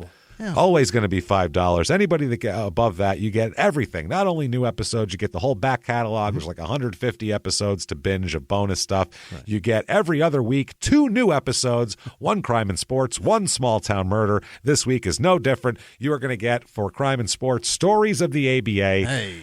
It's the American Basketball Association, 60s and 70s defunct league. So crazy shit, gunplay, fighting, teams going out of business in hilarious ways. It's so much fun. Disorganization, I love it. Oh, it's just a disaster. Yeah. It's a fucking disaster. One guy broke 2 backboards and they didn't have another one. So they had to finish the game at 3 a.m. They went and unscrewed a backboard off of a high school and brought it there. We play half court now. It's amazing. Then for Small Town Murder, we're going to talk about when video games have been blamed for murders, and it's happened a lot. We've talked about TV shows and music and shit like that before, but the video game thing is a whole other island unto itself that we have to talk about. That's patreon.com/crime and sports is where you get all of that and more. And you know what else you get? Yeah. You get a goddamn shout out. I bet you do. When does that shout out happen? Right now. Fucking now. Jimmy, tell us the names of the people who would never, ever, ever shoot us and leave us for dead in the snow. Hit me with them now. This week's executive producer are Cameron Kushwara, Cora Good, Kelsey Millard. Happy birthday, Kelsey. Mark Bash, Hayden Happy Willis, birthday, Sloan Harrison. Thank you, Sloan. Jason Tirado, Jordan Bennett sent my kids gifts. Thank you so much, Jordan. She's the best. Thank you, Jordan. Trinidad Bernardino, happy birthday. He's the one that I'm not going to talk about that. He gave you a large baggie of some things. No, I know that person, and that's wonderful. Thank you so much. I like Gorillas and Glue. That's perfect. Other producers this week are Pavilas Besavias, I think, in Lithuania. So it's probably not that. Cool. Awesome. The guy chasing Stymie through the pipes, Rabbi Shmulevich, and the Baron Miguel Silsluna fan club. Is that a wrestler? Probably. Baron Miguel Silsluna. There you go. It's an old wrestler. Yeah. There you go. He's a bad guy from the 70s. Gary is Gary Friedman digs deep with very old references and must be an older man. It has to be. Or like me, just knows old shit that's before his time. I want to meet him so bad. Wherever you're at, come see us. Yeah, Gary, come see us. Have drinks with me. I hope you're old. That'd be great if you're old. I hope you're like 85.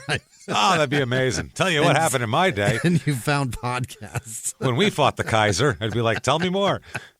Also, Heather Norton, Hannah Quinn and her pup Kinyoki, Alan Hunkin. Thank you, Alan. The guys in the 63 Tempest, Sarah Surridge, Janice Hill, Brandy Huntley, Andrea Fellows, Jessica Merles, I think. Casey McMahon, Christine Nuchens, Tyler Emmerich, Stephanie Gittemeyer, Fran Aiello, Heather Knight, Libby Mason, Josh Farley, Jason Vavala. Nope, that's Shannon Vavala. Jason? Where what the is hell did you pull happening? Jason out of your ass Shelby from? Jennings, Lucas Parrish, Matt Leachman, Jason. Nope, that's Satan. Why do I want to Why do you want everyone to be called Jason? There isn't even. I thought the next name was Jason. I haven't heard of Jason yet, except for the other Jason you're forcing on us. Satanic Soccer Mom is her name. It's not even Jason. Sloan Harrison, Pilar, Catherine. Everyone Brooks. change your name to Jason on Patreon for the next one when you sign up again. Do that. Andre Milkaker, Andre Millaker, Hey. Morgan Capps, Denise Parnell, Connor Adams, Owen with no last name, Mary L, Cheyenne Prohl, Tyler Radici, Constance Radici, Constance Wright, Bethany Cox, Anthony Battaglia, Raul Montcalm, Jessica. Jennifer Spadamore, Spadora. I think I'm dyslexic. Kelly Weiler, Justin Frank, Noah Bay, Becky Jenkins, Hillary Bryant, Mariella Formaccioni, Brian Spoonmore, Morgan Russo, Jason, nope, that's Joe, Jasiak, Sydney Dryden, Joshua Perez, Melissa Baldwin, Mally, Kay, Danielle, nope, that's Daniel, Paul, Jake Sasser, Kelly Hands, Alex Jansevsky. Yeah. Jeannie Streeter, Stephanie Cordonier, Jenna Joy, Jennifer Gibson, Sharday Henderson, I am Lisa, 22, Brianne Brockman, Daniel Kavanaugh, Jason Wilkie, Deborah Cassiani, Candy with no last name, Danielle Grazapoline. That sounds like a drug. It does. They gave me that. My blood pressure's back to normal now, so that's good. I should be okay. Grazio Plini, maybe. John Butler, Jessica J. Regina Abercorn, Diana, oh boy, Baymaruka. That's a good sign. Oh boy. That's a real good sign. Kulova, Dawson F., Jeff Hunter, Bill Futornik, Emily Adderhold, Amy McCabe, Jimmy Can't Read. Tell me something else I don't know. He's doing fine. Fuck you. Elizabeth Nisbet, Doing great. Jennifer Marcianic, Clint Naramore, J.W., Ava Iani, I think, Nancy Gregg, Joseph Doherty, Melissa Edwards, Cody Murray, Di Scott, Preston Wong, Tori Neasy, Tobias, oh boy, Onyango, Harley Tuar, Briant, that's Brittany probably, White House, sorry about it, Brittany, what the fuck? I'm going to slow blame down. Brittany. It's on you. Bryce Morris, Patricia Fairs, Joe Mannion, Nicole Holderman, Jonathan Parker, Amber Miller, Daphne Mann, Lisa Taylor Olson, Matt Gilson, Susan Shepard, Andrew Scott, Tyree Johnson, Ben Piper, Avery Birch, Raina Kennedy, Ryan Vodele, Chadrick Seifert, Maria Cherry, Crystal Lynn Hole, A.K. Akamasi, Tiny R. What? With fear we all fall. No, with fear we fall. Luke Vines, Veronica. Skaya? What? Don Black, Stephanie Vaughn, Circle Jerk. Gotcha. Oh, you're a mess. Katie Pierce, Jamie Evsary, Crystal Hatchie, Leanne Malik, Brian West, DH. D. Jason? Is that his name? You can't even spell it. It's just DH. Tori Powell, Samantha Rendezvous, Resendays. Jason Torado, Ranja Nilsson, Kelly Walker, Samuel Richardson, Jen Clemens, Roos Ramakers.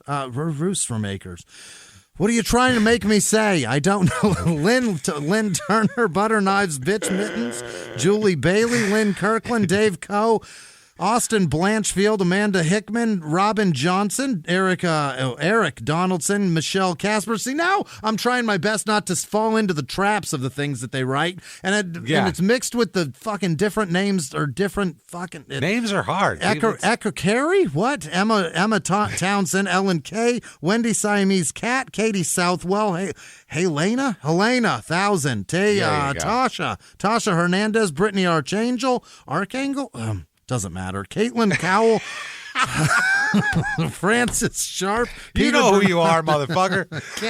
Cat Martin, Rat Bone, Matt Yenter, Cat and Michael Wimp. That can't be right. Isaac Brunton, Dave Moore, the whore. Dalton with no last name. Carolyn Jeanette, Pam Kelly, Elena Nagy, Heather Bennett.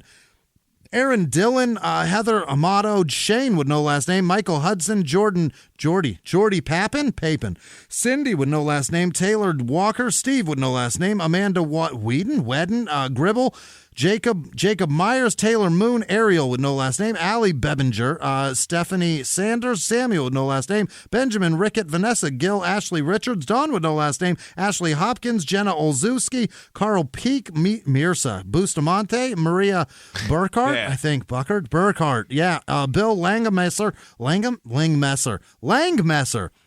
Candice Taylor, Alexander Coyle, Angelina, no, that's Angela Visser, Deanne Kitt, Cousin Jenny, Cartel Ace, Hillary Woodyard, Jay Baskey, Greg Botkin, Bradley Kidwell, Eric Funk, Tanya Lopez, Ashley Stewart, Tanya, that's what it is. Sorry. Tracy Felix, Philip Venner. All you Tanias out there. Michaela with no last name, Andy Dinkle, Amanda Wilson, Teresa Casto, Peggy with no last name, Michael Herman, Annabelle Clodius, Russell Greco, Patrick Cassidy.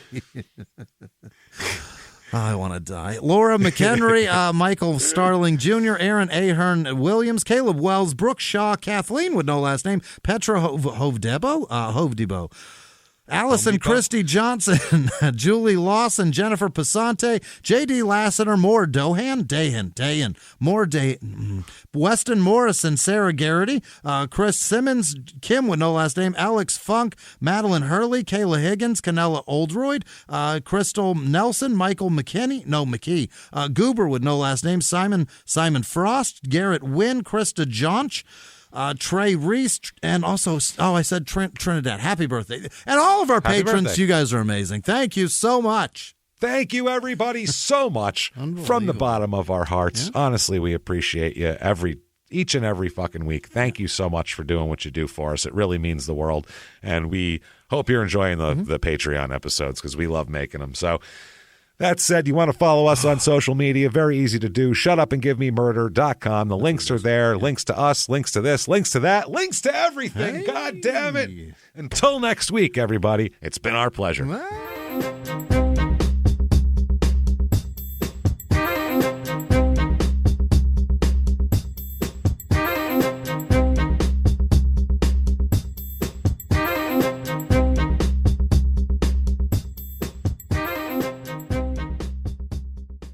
If you like Small Town Murder, you can listen early and ad-free now by joining Wondery Plus in the Wondery app or on Apple Podcasts. Prime members can listen early and ad-free on Amazon Music. Before you go, tell us about yourself by filling out a short survey at Wondery.com/survey.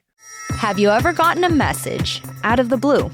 Maybe you ignore them, or maybe you end up in conversation. Maybe they tell you about an amazing offer. I can really show you how to make some money. And maybe that gets you into a lot of trouble. But this isn't a story about people like you, the people receiving these messages. This is a story about the people behind the messages, on the other end of the line. Thousands of them, working in a microcity built for scammers. From Wondery, the makers of Dr. Death and Kill List, comes Scam Factory, a new series about survival at the expense of others. Follow Scam Factory on the Wondery app or wherever you get your podcasts. You can listen to Scam Factory early and ad-free right now by joining Wondery Plus in the Wondery app or on Apple Podcasts.